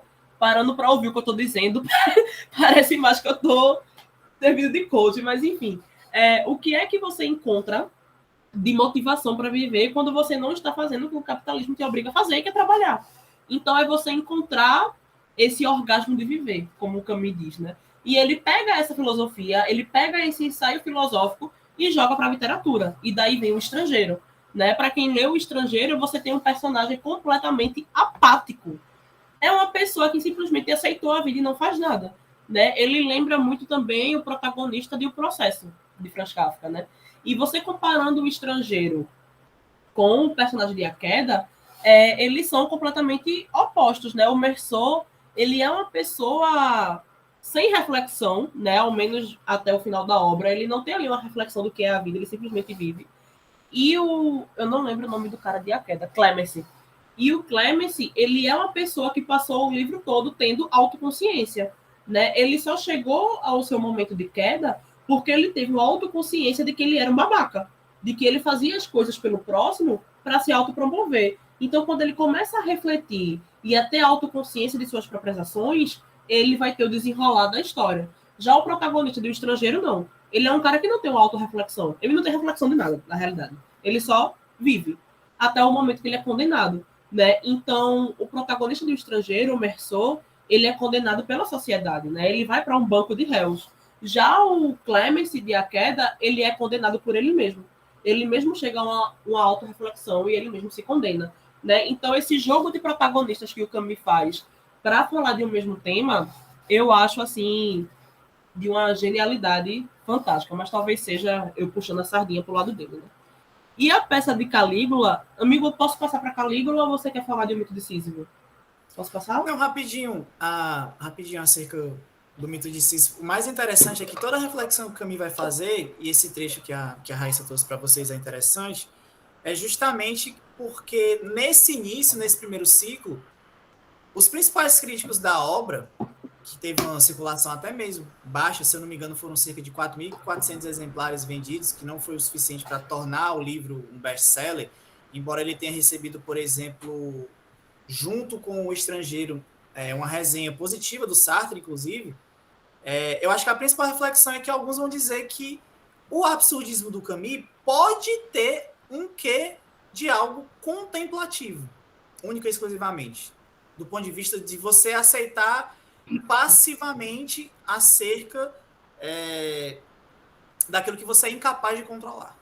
Então, como a Raíssa falou, né? Qual seria o fundamento, então, de utilizar a razão para tentar compreender a existência do mundo, do universo, ou buscar um determinado sentido nas coisas, sendo que, no maior dos casos, as coisas não têm sentido. Elas são como são.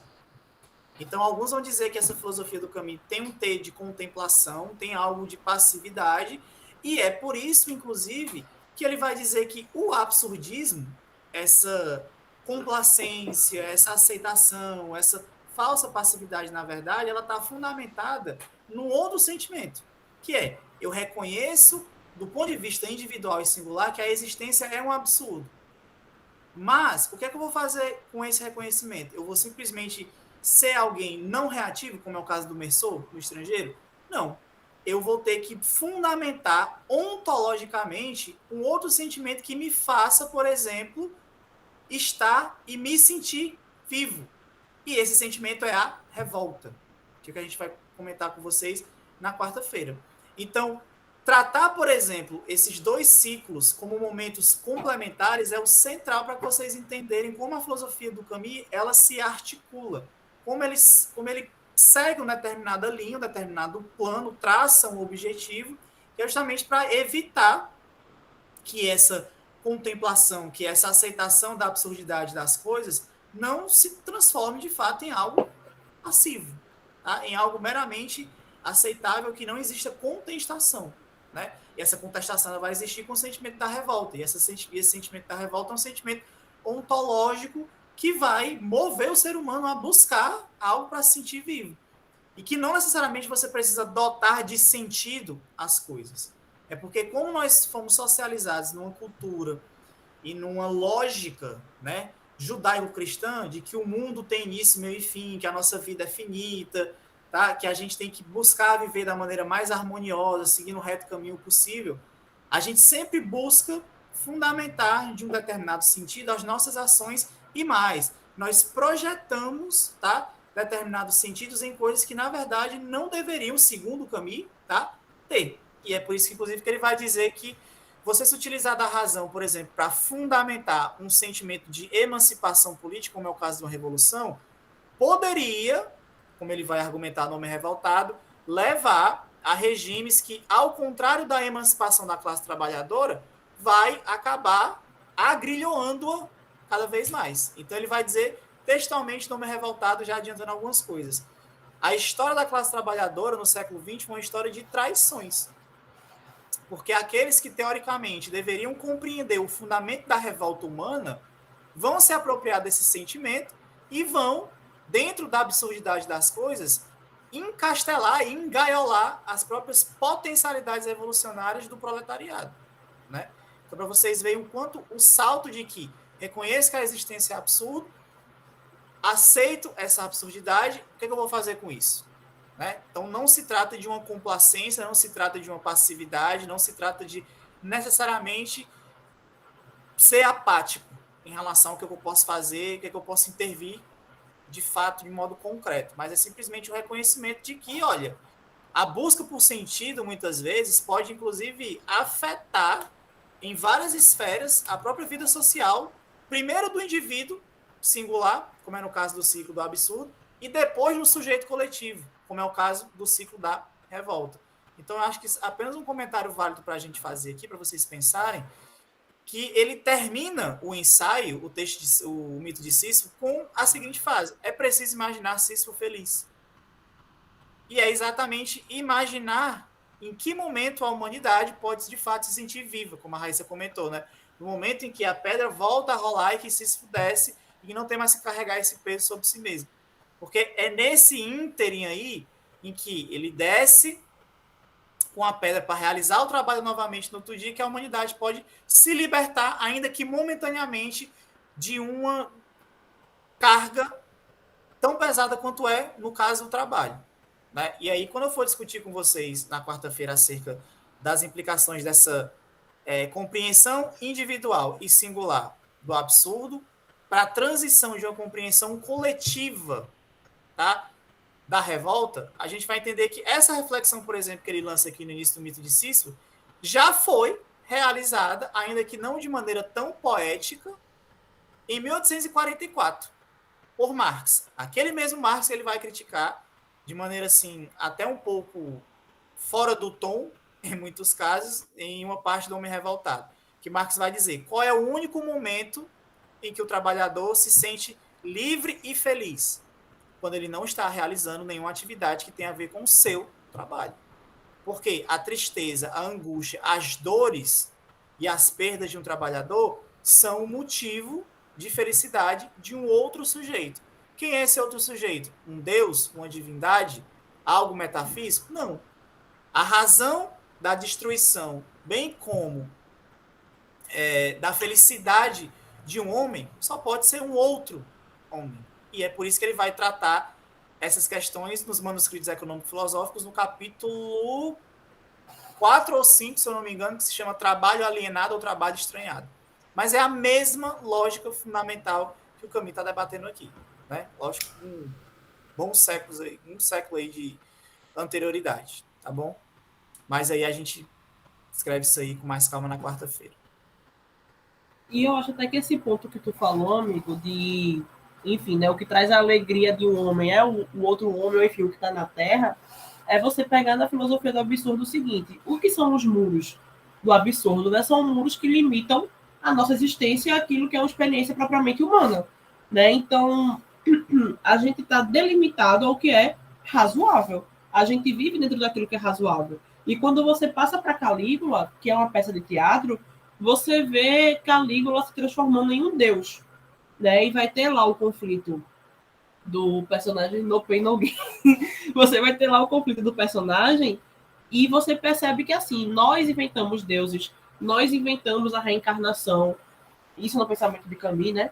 Para a gente tentar se sentir um pouco fora desse mundo absurdo, né? Porque a gente não conseguiu aceitar. Porque se você aceita o absurdo que é a vida, você se contenta em viver com aquilo que nos é fornecido em terra. Né? Mas a gente está constantemente buscando religião. O Camus, ele era ateu, né, gente? Então é importante mencionar isso. Até em um dos contos de O Avesso e o Direito, ele trata da história de uma idosa que ela gosta de ficar sozinha, lendo a Bíblia e tal. E quando chega no final da história, ela diz que entrou em casa e apagou a luz. Ela lia a Bíblia no quarto, né? E fazia as orações dela dentro do quarto. E quando ela entra no quarto para rezar, ela apaga a luz. E a filha dessa senhora diz: ela gosta de ficar no escuro. Ou seja, você ficar na presença da religião é você ficar no escuro. E ele conseguiu colocar isso de uma maneira... Deixa eu pegar aqui para vocês. De uma maneira extremamente delicada, sabe? Que se você não prestar realmente atenção... Peraí, eu devia ter marcado essa... Aqui. Os outros já estavam na rua. Um tenaz remorso atormentava o rapaz que estava conversando com essa idosa na rua, né? Ergueu os olhos em direção à janela iluminada, grande olho morto na casa silenciosa da velha. O olho fechou-se. A filha da velha, mulher doente, disse ao rapaz: ela sempre apaga a luz quando fica sozinha. Ela gosta de ficar no escuro. Ou seja, você querer estar na religião é você gostar de ficar no escuro. Então ele faz uma crítica, não só ao catolicismo, mas a toda e qualquer religião de maneira geral, várias vezes. Né? Então, quando você pega personagens que tentam ali ser Deus, como foi o caso de Calígula, ele mostra que é alguém que está tentando fugir do absurdo. É alguém que ainda não aceitou que a vida está estritamente restrita ao que tem na Terra. Né? Então, assim, Calígula, ele próprio se transformou no absurdo. Né? Ele fez as pessoas provarem o absurdo, os sofrimentos. Eu coloquei aqui, claro que eu não vou passar para vocês, né, porque tem 2 horas, mas a peça Calígula, que está no canal Albert Camus Brasil, ela tem quase 2 horas, 1h50 mais ou menos, tá? Então, para quem quiser, eu posso mandar o link por e-mail, mas só está no YouTube. Albert Camus e Calígula, e vai aparecer a peça completa, tá? E eu estava comparando o texto da peça com o livro, né? Eu abri o PDF e o diálogo realmente é o mesmo, tá? Então, eles realmente reproduziram a peça de maneira fiel ao que Camus escreveu, tá? Então, para quem for mais adepto aí da questão do assistir do que do ler, né? O texto é o mesmo do livro. Então, ou você baixa o PDF ou compra um livro, né? Ou você vai ver a peça que não vai alterar na passagem, tá? Então, pessoal, em relação ao primeiro ciclo, ao ciclo do absurdo, é isso. Eu acredito que tenha ficado palpável, né? Se ficou alguma coisa em dúvida, nós ainda temos 20 minutinhos, então podem mandar no chat. E nós pretendemos continuar os outros 2 ciclos amanhã, né? Como foi dito. Então, o ciclo da revolta, tá? Em que a gente tem o Homem Revoltado, a Peste e Estado de Sítio. E vai falar um pouco da relação do Camus com o Sartre, né? E o terceiro ciclo, que é o ciclo do amor, que vai falar do primeiro homem, de Dom Fausto, do de Nêmesis, enfim, e toda a discussão acerca de marxismo, que aí Luan vai aprofundar um pouco melhor, tá? Ou você quer passar já hoje, amigo? Quer deixar para quarta mesmo? Melhor, né? 20 minutos só. Acho melhor ficar na quarta-feira mesmo. Porque eu ainda queria comentar mais uma coisa em relação ao mito de Sísifo, a crítica da religião que o Camus está fazendo, né? Nessa passagem que você leu. Que o mais interessante é que, novamente, curiosamente, Camus tem uma crítica muito mordaz e muito virulenta à própria filosofia alemã. Mas, paradoxalmente, o principal fiador, né, do ponto de vista intelectual da filosofia de Camus, e ele escreve isso textualmente em várias das suas obras, é Nietzsche, um alemão. E aí, Nietzsche e Camus compartilham, de uma certa forma, uma espécie de niilismo acerca de como compreender o absurdo, como compreender a realidade do mundo, como compreender as contradições que colocam, e principalmente compartilham em relação à chamada crítica da religiosidade, do seu potencial alienante, né? E aí, a passagem que você leu, né? Ela gosta de ficar no escuro porque, de fato, a religião exprimiria uma espécie de influência ou de véu, tá? Que, de fato, vendasse a visão dos seres humanos acerca do que, de fato, se passa na realidade. E aí é interessante porque essa mesma crítica acerca do potencial alienante da religião, embora não somente, é realizada lá no século XIX, primeiro por Feuerbach e depois por Marx. E aí, lá na introdução à crítica da filosofia do direito de Hegel, Marx vai dizer lá, textualmente, bem bonitinho, a crítica à miséria religiosa é tanto a expressão da miséria real quanto o protesto contra a miséria real. Aí ele fala, né, a citação completa. A religião é o suspiro da criatura oprimida, é o ânimo de um mundo sem coração e o espírito de estados de coisas embrutecidos. A religião é o ópio do povo. que todo mundo só pega a parte final, né? A religião é o ópio do povo, mas não lê a citação toda em contexto. Então, quando o Marx está fazendo essa crítica à religião, ele está querendo dizer o seguinte: é o suspiro da criatura oprimida, o ânimo de um mundo sem coração. A gente sabe que a religião tem um potencial alienante, mas, ao mesmo tempo, ela pode ter também um potencial revolucionário, porque ela, dentro das suas construções e mediações com o real e com os indivíduos, ela é capaz de fornecer um sentido, que é algo que, por exemplo, o Camus vai criticar, mas ela fornece um sentido e uma sensação de pertencimento a um grupo coletivo. E mais do que isso, quando Marx diz que a religião é o suspiro da criatura oprimida e o ópio do povo, a gente sabe que opiáceos servem para atenuar sintomas e dores físicas, no caso do século XIX. Então, a religião é o ópio do povo no sentido de que ela oferece conforto, porque ela é uma espécie, tá, de atenuante para as dores físicas e mentais que, no caso, nós, indivíduos, hoje, vivendo sob o capitalismo tardio, passamos dia sim e dia também. Então, a religião tem esse potencial de oferecer conforto, de oferecer acolhimento, de oferecer um lar. Ela pode ser alienante, embora ela não se confunda com tal. E essa é a crítica que Camus fez à religião, essa crítica que o Marx fez à religião, essa crítica que Feuerbach fez à religião, mas que, por sua vez, Hegel não fez, porque Hegel ainda acreditava nessa marcha absoluta do espírito, na contemplação e realização máxima da humanidade. Mas é interessante a gente pensar do quanto isso também não é percebido, né? E aí, só para finalizar o nosso encontro de hoje, eu vou ler aqui um trecho ainda da introdução à crítica da filosofia do direito de Hegel. Logo na primeira página, inclusive, tem PDF na internet, se vocês colocarem no Google, é o primeiro texto que aparece, né? E aí, o Marx vai dizer o seguinte, de que o homem, que na realidade fantástica do céu, onde procurava um super-homem, ou seja, a imagem de Deus, encontrou apenas o reflexo de si mesmo. E ele já não será tentado a encontrar apenas a aparência de si, o inumano, lá onde procura e tem de procurar a sua autêntica realidade. Então, Marx está dizendo que o ser humano projeta os seus principais vícios, defeitos, mas também as suas principais qualidades, que porventura serão inalcançáveis dentro de uma ótica cristã, porque somente o Deus cristão ele é perfeito, infalível, incorruptível. E é por isso que o ser humano vai projetar esses desejos inalcançáveis em um ser metafísico. Só que, curiosamente, e é a crítica de Feuerbach e a crítica que Marx vai se apropriar, que é, ao olhar para o céu procurando o super-homem, o homem só consegue encontrar o reflexo de si mesmo, porque o polo da análise se inverte. Quando a gente tem consciência de fato que nós podemos, na realidade, ser os criadores e Deus a criatura, as coisas mudam de versão. Então, Deus passa do polo criativo para o polo de criação. Ele é a criatura e não mais o criador. O criador somos nós, porque nós finalmente conseguimos desvelar o véu e o potencial alienante dessa forma de dominação que é, no caso, a religião. Então, acho que fica aí, para finalizar o encontro de hoje, essa reflexão que é extremamente importante. Justamente, a gente tem de um lado Camus que vai dizer o seguinte: abraça o absurdo.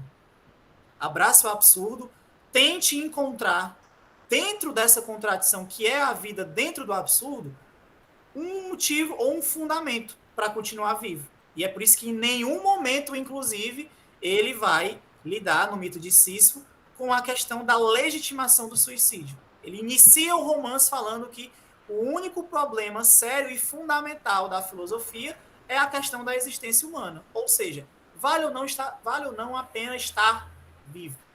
E é por isso que ele vai lidar com o suicídio para fiar toda a análise dele no mito de Sísifo. Então, a gente consegue encerrar esse primeiro encontro exatamente nessa parte, porque aí na quarta-feira a gente aprofunda os outros elementos, muito claro também por conta do tempo, e também a gente não vai ficar correndo, e a gente quer manter vocês presos, interessados, para, de fato, quererem saber o que vai acontecer na quarta-feira. Então, a gente tem que vender o nosso produto aqui. Então, é isso. Cenas dos próximos capítulos.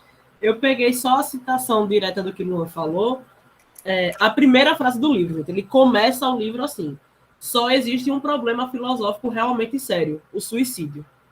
Pronto, é o primeiro contato que você tem com o livro de Camus. Julgar se a vida vale ou não vale a pena ser vivida é responder a pergunta fundamental da filosofia. Né? Então, eu acho que é um tapa na cara, assim, ou você realmente pega para ler, ou você desiste nessa primeira linha. Né? Porque eu acho ela por si só.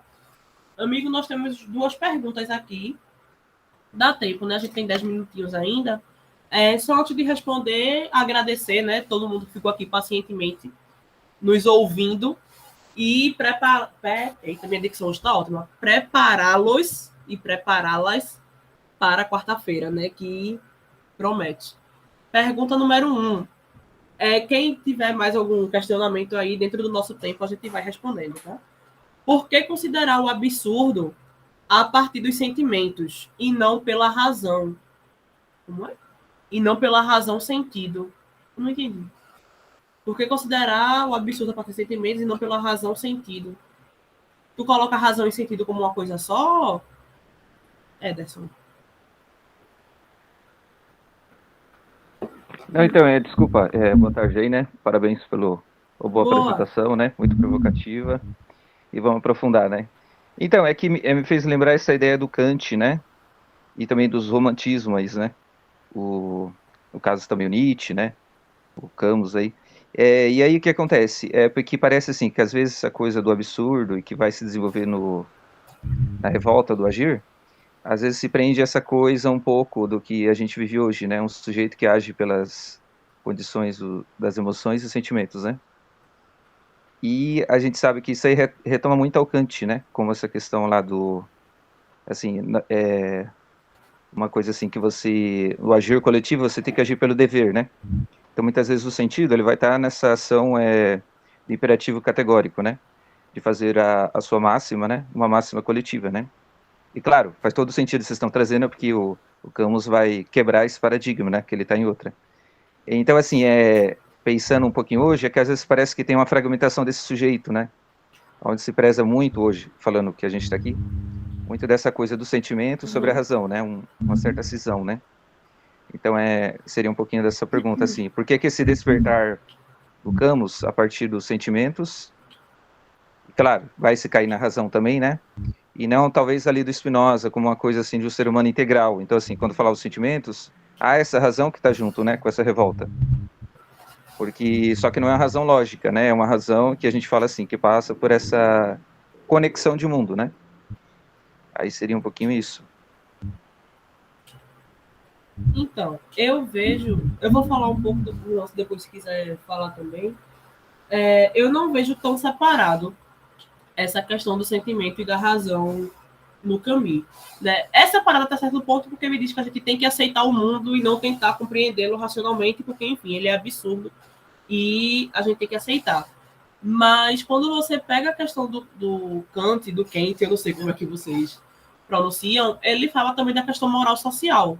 Né? Ele parte, sai do indivíduo e passa para o coletivo. E a gente vê essa transição, como o Luan explicou. Quando você sai do absurdo e começa a falar em revolta, você vê o Camus complementando a sua primeira filosofia. Né? Talvez ele tenha achado que você pensar apenas no indivíduo estava ali, talvez incompleto, ou fosse apenas o primeiro passo inicial, e quando ele continuou a sua filosofia, ele já passou para o coletivo. Né? E ele fala, quando ele escreve O Homem Revoltado, que o sentimento de revolta... Eita, tá chegando notificação, só bichinho. O sentimento de revolta, ele é para ser coletivo, né? Porque a partir da revolta você tem a revolução. Então, a revolução, ela tem uma proporção maior, mas a revolução não nasce sem a revolta individual, sabe? Então, eu vejo que está separado, tá, a razão do sentimento, mas a partir do sentimento você cria aquela razão, aquela identidade. Né? Se você pegar, por exemplo, o que o Thompson vai falar da questão da identidade, que a identidade ela começa a partir que o indivíduo se percebe enquanto em comum com as outras pessoas que estão ali com ele. Essa identidade ela partiu de um sujeito, mas a partir do momento que o sujeito viu o coletivo dele.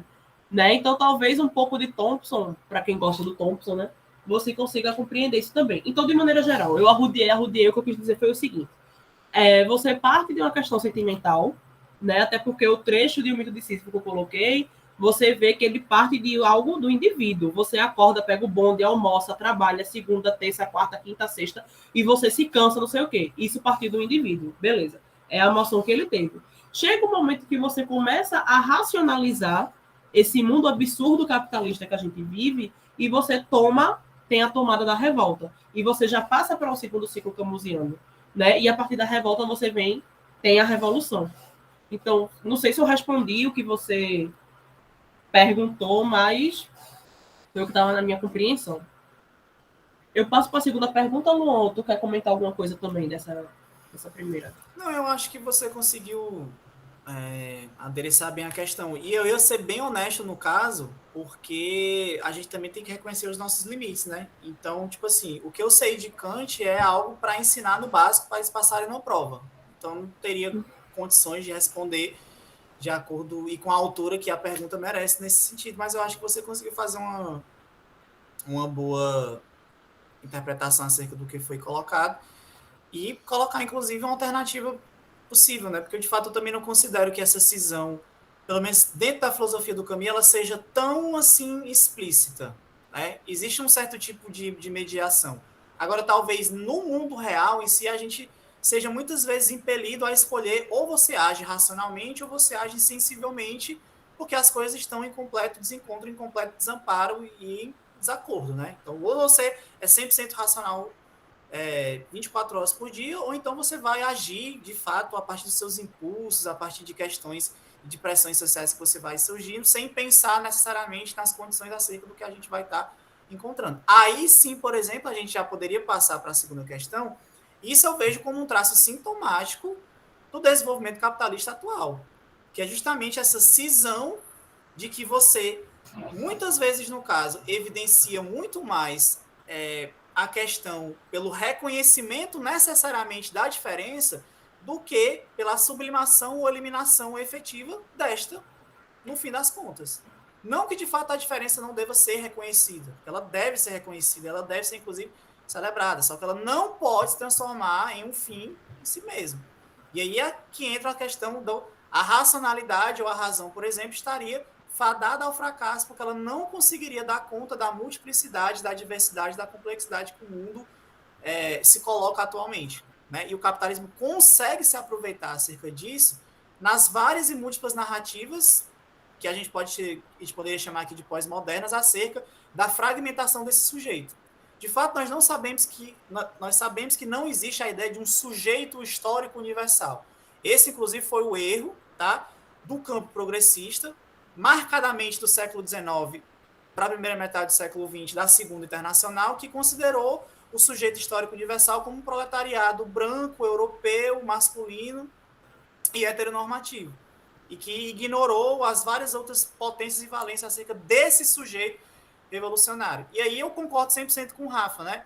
Falta matemática. A galera não é boa de conta, no maior dos casos, porque não consegue compreender um raciocínio lógico suficiente de que reconhecer, por exemplo, a agência de um polo transformador, como a Raíssa comentou, que vai partir de um sentimento individual de compreensão de que o mundo é absurdo, para desenvolver uma revolta que começa individualmente, mas se realiza no contexto coletivo, tá? Essa é a dificuldade que algumas pessoas encontram. E aí a questão de você segmentar lutas e você segmentar esse horizonte de eliminação fundamental das diferenças. E não uma celebração exacerbada como se a própria diferença fosse um fim em si mesmo. E que a gente não teria alternativa senão, única e exclusivamente, a não lutar por, talvez, num futuro, no horizonte muito próximo, eliminá-la de uma vez por todas. Então, eu acho que eu poderia complementar acerca desse sentido, mas eu estou muito curioso para ouvir o que é que o Rafa tem a falar. A gente tem aí 5 minutos se ele conseguir ser sintético, exercer o poder de síntese, aí... Isso é muito difícil, viu? Ele consegue. A vantagem é porque vocês já adiantaram o meu caminho, então já facilita então, bastante. Aí, ó.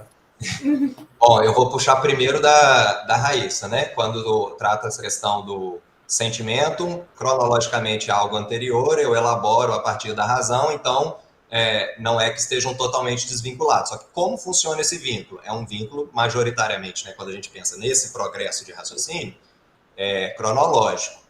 Ou seja, a ideia geral é de que a partir do sentimento, o absurdo, ele só acontece no nível do sentimento. Olha que interessante. Quando eu tomo consciência plena do absurdo, racionalizei a respeito dele, pensei a respeito dele, some essa sensação de absurdo porque eu consegui elaborá-lo racionalmente.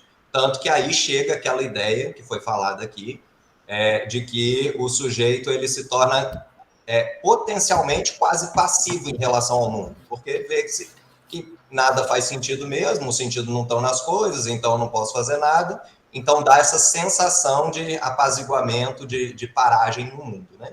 Então, assim, o absurdo ele se desfaz quando você chega na parte da razão. Só que a outra coisa que eu queria tratar é a progressão, né? Então, depois disso, né, superei esse vazio existencial tomando consciência dele. O que eu faço para que essa ideia de revolta ela se transforme numa revolução de fato, né? Isso o próprio homem revoltado do Camus vai estar lá. Então, quando ele pensa, que aí opõe, inclusive, o que você estava falando, Ederson, de Kant e Spinoza, né? Um recortando o sujeito e o outro pensando o sujeito no todo. A ideia de revolta, ela ocorre exatamente pelo recorte do sujeito. Se a gente valoriza demais o sentimento, que foi a etapa anterior do sujeito, e a gente pensa o sujeito na sua completude, em tudo, a gente não dá conta de mobilizá-lo para algum local. A ideia de revolta, ela necessariamente é pegar um elemento que é considerado limítrofe, o Camus até começa o Homem Revoltado falando dessa ideia de limite, né? O momento em que você diz não é o momento que você se revoltou. Quando você pega esse momento e diz não, isso é em relação a uma coisa específica. Então, todo sujeito revoltado, ele necessariamente colocou uma chave de análise, o motivo do não dele, como superior a todo o restante. E isso é feito racionalmente. Então, em alguma medida, todo o sujeito revoltado, ele tem um quê de anulado de seus sentimentos. Mas não porque isso é uma condição biológica ou qualquer coisa do tipo. Porque ele tomou essa decisão. Como esse limite aqui não vai ser transposto mais, eu estou revoltado em relação a ele, ainda que sentimentos de dores, de cansaços, de desânimo me afetem, o não, ele é hierarquicamente superior pelos motivos morais e lógicos X, Y e Z que eu estabeleci para mim. Então, é um momento também limite de fixação da racionalidade sobre o sentimento. O sentimento, ele se fosse no empirismo, né? Ele é superior à racionalidade porque ele vem antes, a racionalidade está condicionada pelo sentimento originalmente, mas a racionalidade é superior ao sentimento com uma outra chave de análise, que é exatamente dessa elaboração. E aí é interessante que, se o sujeito age impulsivamente ou racionalmente, igual o Luan estava colocando para a gente, né? Na sociedade, hoje em dia, a gente tende a categorizar isso. Necessariamente vai agir de um jeito ou de outro, e a gente tem ido para esse lado. Olha como que isso é uma questão também do viés interpretativo de quem está olhando para o sujeito. Não é o sujeito mesmo que tomou essa decisão sobre o seu agir. Então, o senhor Meursault, lá mesmo no Estrangeiro, tem um momento que ele vai ajudar o Raymond, que é o conhecido dele, né? Não vou usar o termo amizade, porque ele mesmo nega que seja amigo, depois ele assume que é amigo. O próprio Meursault, quando ele vai ajudar o Raymond, ele fala, ajudei a escrever a carta que o Raymond pediu que eu escrevesse, porque eu não tinha motivo para não fazê-lo. E aí, normalmente, a gente toma esse argumento que o senhor Meursault fala lá como um esvaziamento completo de sentimento. Ele não escreveu porque ele tinha um sentimento de afeto em relação ao Raymond. Ele escreveu pela ausência do sentimento. Não tinha motivo nenhum para fazê-lo. Ele pegou lá e fez assim mesmo, né? Então, é a superação da racionalidade sobre o sentimento. A ação boa, a ação altruísta, ela não depende do sentimento. E aí é o que a gente pensa, inclusive, da revolta, né? Quando eu me torno revoltoso em prol do bem e do amor, eu preciso abrir mão do sentimento para conseguir levar isso às últimas consequências, que está totalmente fora do que normalmente a gente pensa, né? A gente pensa que o amor só se processa através do sentimento. Isso é uma ideia que foi colocada para a gente. Que é, inclusive, eu estava conversando com a Raíssa esses dias para trás, né? Se a gente pegar a progressão desses filósofos, Camus, Sartre, depois vem o Genet, que também escreve literatura e coloca filosofia dentro dela. Ele faz um recorte que é bastante interessante. O caso da queda, em que o sujeito reflete, será que eu sou bom mesmo porque eu agi querendo os aplausos? O Genet, isso é uma filosofia do Sartre, inclusive, né? Essa questão da atitude refletida, da atitude reflexiva, da transcendência do ego. O Genet vai vir depois e vai falar, olha, não importa. O que importa, no final das contas, em termos coletivos, porque esse desejo de aplauso é individual, mas em termos coletivos, o que importa? O bem foi feito? Ajudou o sujeito? Então é o que importa. Essas elucubrações aí já não são tão importantes, né? Então você precisa, de novo, esvaziar o sentimento para promover o bem e o amor, ao contrário do que normalmente a gente tenderia a pensar. E aí o Genet, ele tem uma frase em um dos livros dele que eu acho fantástica. Quando eu tomar consciência do meu amor, e eu não sei se é exatamente assim, mas a paráfrase é parecida. Tomar consciência do meu amor e não permitir que a emoção me controle, eu então poderei agir sobre o mundo e tecer relações com o mundo, e assim nascerá a inteligência. E aí eu acho essa frase também muito poética, muito emblemática desse percurso, né? Passando aí da sentimentalidade para a racionalidade, como que se dão as relações, que não é uma relação fixa, né? Uma relação de progressão, de que um vai elaborando o outro, e quais são os recortes necessários para a gente também passar da elaboração do que é individual, se eu sou bom ou não, e para o que é coletivo, que aí a chave de análise muda. A chave de análise é o bem foi feito ou não, independente de qualquer ideia de ego que a gente tem, até porque essa ideia de ser humano completo, egóico, né, o meu id lá da psicanálise, que seja qualquer coisa nesse sentido, tudo isso são concepções que, no final das contas, não existem, e elas também não são úteis para a revolta e para a revolução, porque para a revolta, como o próprio Camus fala, é preciso recortar-se e colocar o elemento que você disse não, limítrofe, acima das outras coisas, porque a partir daí você começa a agir diferentemente e você se torna outro, né? É o momento lá, inclusive, do trechinho que a gente estava lendo, né? Que recorta o antes e depois trabalha com a continuidade, né? Na continuidade, resignação se eu continuar mesmo tendo consciência, revolta e revolução se eu assumir uma postura diferente. Eu vou mandar escrito aqui, Mona Lisa, Jean Genet. Eu vi... Olha só, ele quase conseguiu. Não, mas ele conseguiu. Mas eu vi a crítica à psicanálise, ó, vindo ali na esquina, dando a volta no quarteirão e o fecho... Não serve pra nada, não existe. Eu vi essa crítica da psicanálise vindo ali, assim, ó. Tava só esperando. Eu tentei não falar, mas chegou. Mas, nossa, fantástico. Acho que é isso mesmo. E aí, só pra acho consolidar muito, acho que um exemplo bem didático acerca do que o Rafa tava colocando é que justamente muitas vezes esses movimentos de fuga que a gente tem, por exemplo, podem ser observados nos próprios movimentos que nós concebemos como puramente emocionais. Então, ao escolher, em tese, nos apaixonarmos e ficarmos com uma pessoa específica, é de fato uma fuga da realidade de achar que esta pessoa seria o complemento ideal, tá? Para aquele tipo de angústia e de absurdo que você está vivendo. Então, a questão do absurdismo do Camus é justamente essa. Como você vai lidar com essas contradições e como você vai manusear, mediar a razão, o sentimento, esses impulsos físicos, de fato, para você conseguir ali, enfim, se encontrar e buscar essa felicidade, né? Imaginar se isso for feliz, mesmo quando a gente muitas vezes inconscientemente recorre a esses tipos de fugas, né? Então, acho que de maneira assim interessante de fechar o encontro de hoje, ou pelo menos a minha intervenção, acho que seria essa. Essa tua fala, amigo, me lembrou um livro. O Rafa não vai gostar, porque a autora ela é psicanalista. A Ana Sui. Mas eu fiz até um comentário sobre ele no Instagram. A gente mira no amor e acerta na solidão. E ela traz um pouco essa questão que o Luan trouxe, que é você esperar que o outro resolva os seus problemas, enfim, de autoestima e de solidão, quando na realidade o papel do seu cônjuge não é lhe completar nem lhe preencher, né? Mas eu acho que isso é um papo para outro momento. Camus, ele já dobrou a esquina indo embora, ele já sumiu. E só para fechar, para complementar a pergunta do Ederson, aqui no próprio O Homem Revoltado, no final do capítulo 1, o Camus diz: na experiência do absurdo, o sofrimento é individual. A partir do movimento de revolta, ele ganha a consciência de ser coletivo.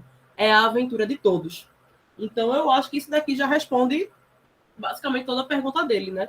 Você começa como algo individual, como algo que é seu, e você encontra alguém, e aqui o neologismo, alguém, né, que também tem ali o mesmo sofrimento que você tem causado por uma mazela única, que é o capitalismo, e não tem o que fazer. Né? Então, a partir dessa identidade, dessa tomada coletiva de identidade, como diz o Thompson, é que vem o sentimento de revolta. Né? Gente, já é 4h35, a gente passou 5 minutinhos do tempo ainda. Ainda tem pergunta. E aí, Luan, será que dá para responder mais uma? Ou... Eu acho que ele Ou a gente colocou aí encerra? para a próxima aula. Mas, enfim, eu anotei Não, as perguntas e aí a gente, qualquer coisa, na quarta-feira a gente tenta elaborar em cima. Porque eu acho que tem eu vi questões aqui, assim, interessantes para a gente comentar. questão 2. Como obter uma ação transformadora a partir da crise do vazio existencial no espírito capitalista hegemônico. Né? Eu acho que aí já pega até um pouco de Paulo Freire também, né? Essa questão de ação transformadora. Eu estou vendo que o Ederson está trazendo algumas perguntas mais de cotidiano, né? Provavelmente ele deve ser professor também. Acredito que ele esteja tentando trazer essas questões do Camus para o dia a dia coletivo, né? De sala de aula, enfim. Ederson, só por causa do horário, eu vou anotar essa tua pergunta e na quarta-feira a gente começa a aula respondendo essas questões e depois pode ser para poder liberar o pessoal, que a gente já passou do tempo aqui. O que é que tu acha? Não, beleza. Deixa eu Vocês, falar. desculpa aí, tá? Que às vezes eu falei coisa, eu Não, trago tudo coisa bem. aí, tá? Mas Mas eu só tô me tira essa interessado dúvida, assim, você é professor, é isso mesmo? isso. Eu participo do outro grupo também com o Matheus, né? O Rafael. Mas eu tô aqui com vocês que eu gostei, porque assim, que eu já li do Camus, mas eu não sou especialista, né? Mas eu acho muito interessante. Então, assim, é que essa coisa que o Luan colocou, né, e você também, que assim, como a gente vive muito no espírito capital, né? E a gente tenta sair dessa lógica, e a vida é isso, né? Esses momentos, se de fato, como no mito do Camus, e vocês vão mostrar na próxima aula, como que a gente consegue isso, né? Porque às vezes parece que você, mesmo no lazer, mesmo quando você está num grupo, você está naquela coisa, né? E essa questão do absurdo, eu queria que vocês na próxima aula, eu coloquei essas perguntas, mal que vocês saberem aí, como que de repente a gente pode trabalhar isso em sala de aula, em coisa prática, sabe? Que a gente vê essa abertura do adolescente, né, para esse desencantamento, né, e essa questão da revolta, mas muitas vezes a gente, às vezes se perde essas forças, né, e aí a escola entra às vezes um pouco do que a gente fala aqui da saúde, né, que é dar remédio, né, então coisa para controlar essa energia do adolescente, né, e aí por isso que eu estou nessa oficina aqui, que eu achei muito legal, a proposta mesmo, que é o que a gente vive, né, tá, mas vocês desculpem, tá bom? E pode falar aí que eu também Não, estou que a gente tem que aprendendo com pedir vocês, tá desculpa, bom? não. Tá? A gente mandou fazer pergunta para perguntar mesmo. Mas é porque é só a questão do horário. Então a gente anotou aqui, aí na quarta-feira a gente começa com esse debate e dá continuidade. Eu acho que é isso, né? Amigo, você tirou print, Matheus, de hoje? Pessoal, quem puder ligar a câmera para a gente registrar o momento aqui e colocar no. Eu sou bem biscoiteira, tá? Eu assumo. Eu não tirei, quem não. puder ligar, tirou Mas não. eu falei pro pessoal fazer uns stories no grupo. Eu vi que a Natasha fez. Quem é bom de print? Quem é bom de print? Como é que eu Disso, coloco então, só todas as desligar a janelinhas? gravação, né? Ah, é. Só desligar a gravação. Povo do Como YouTube, é que eu tchau, coloco? obrigado. Aqui, achei. Mozart. Pronto, eu vou tirar, hein, galera? 3,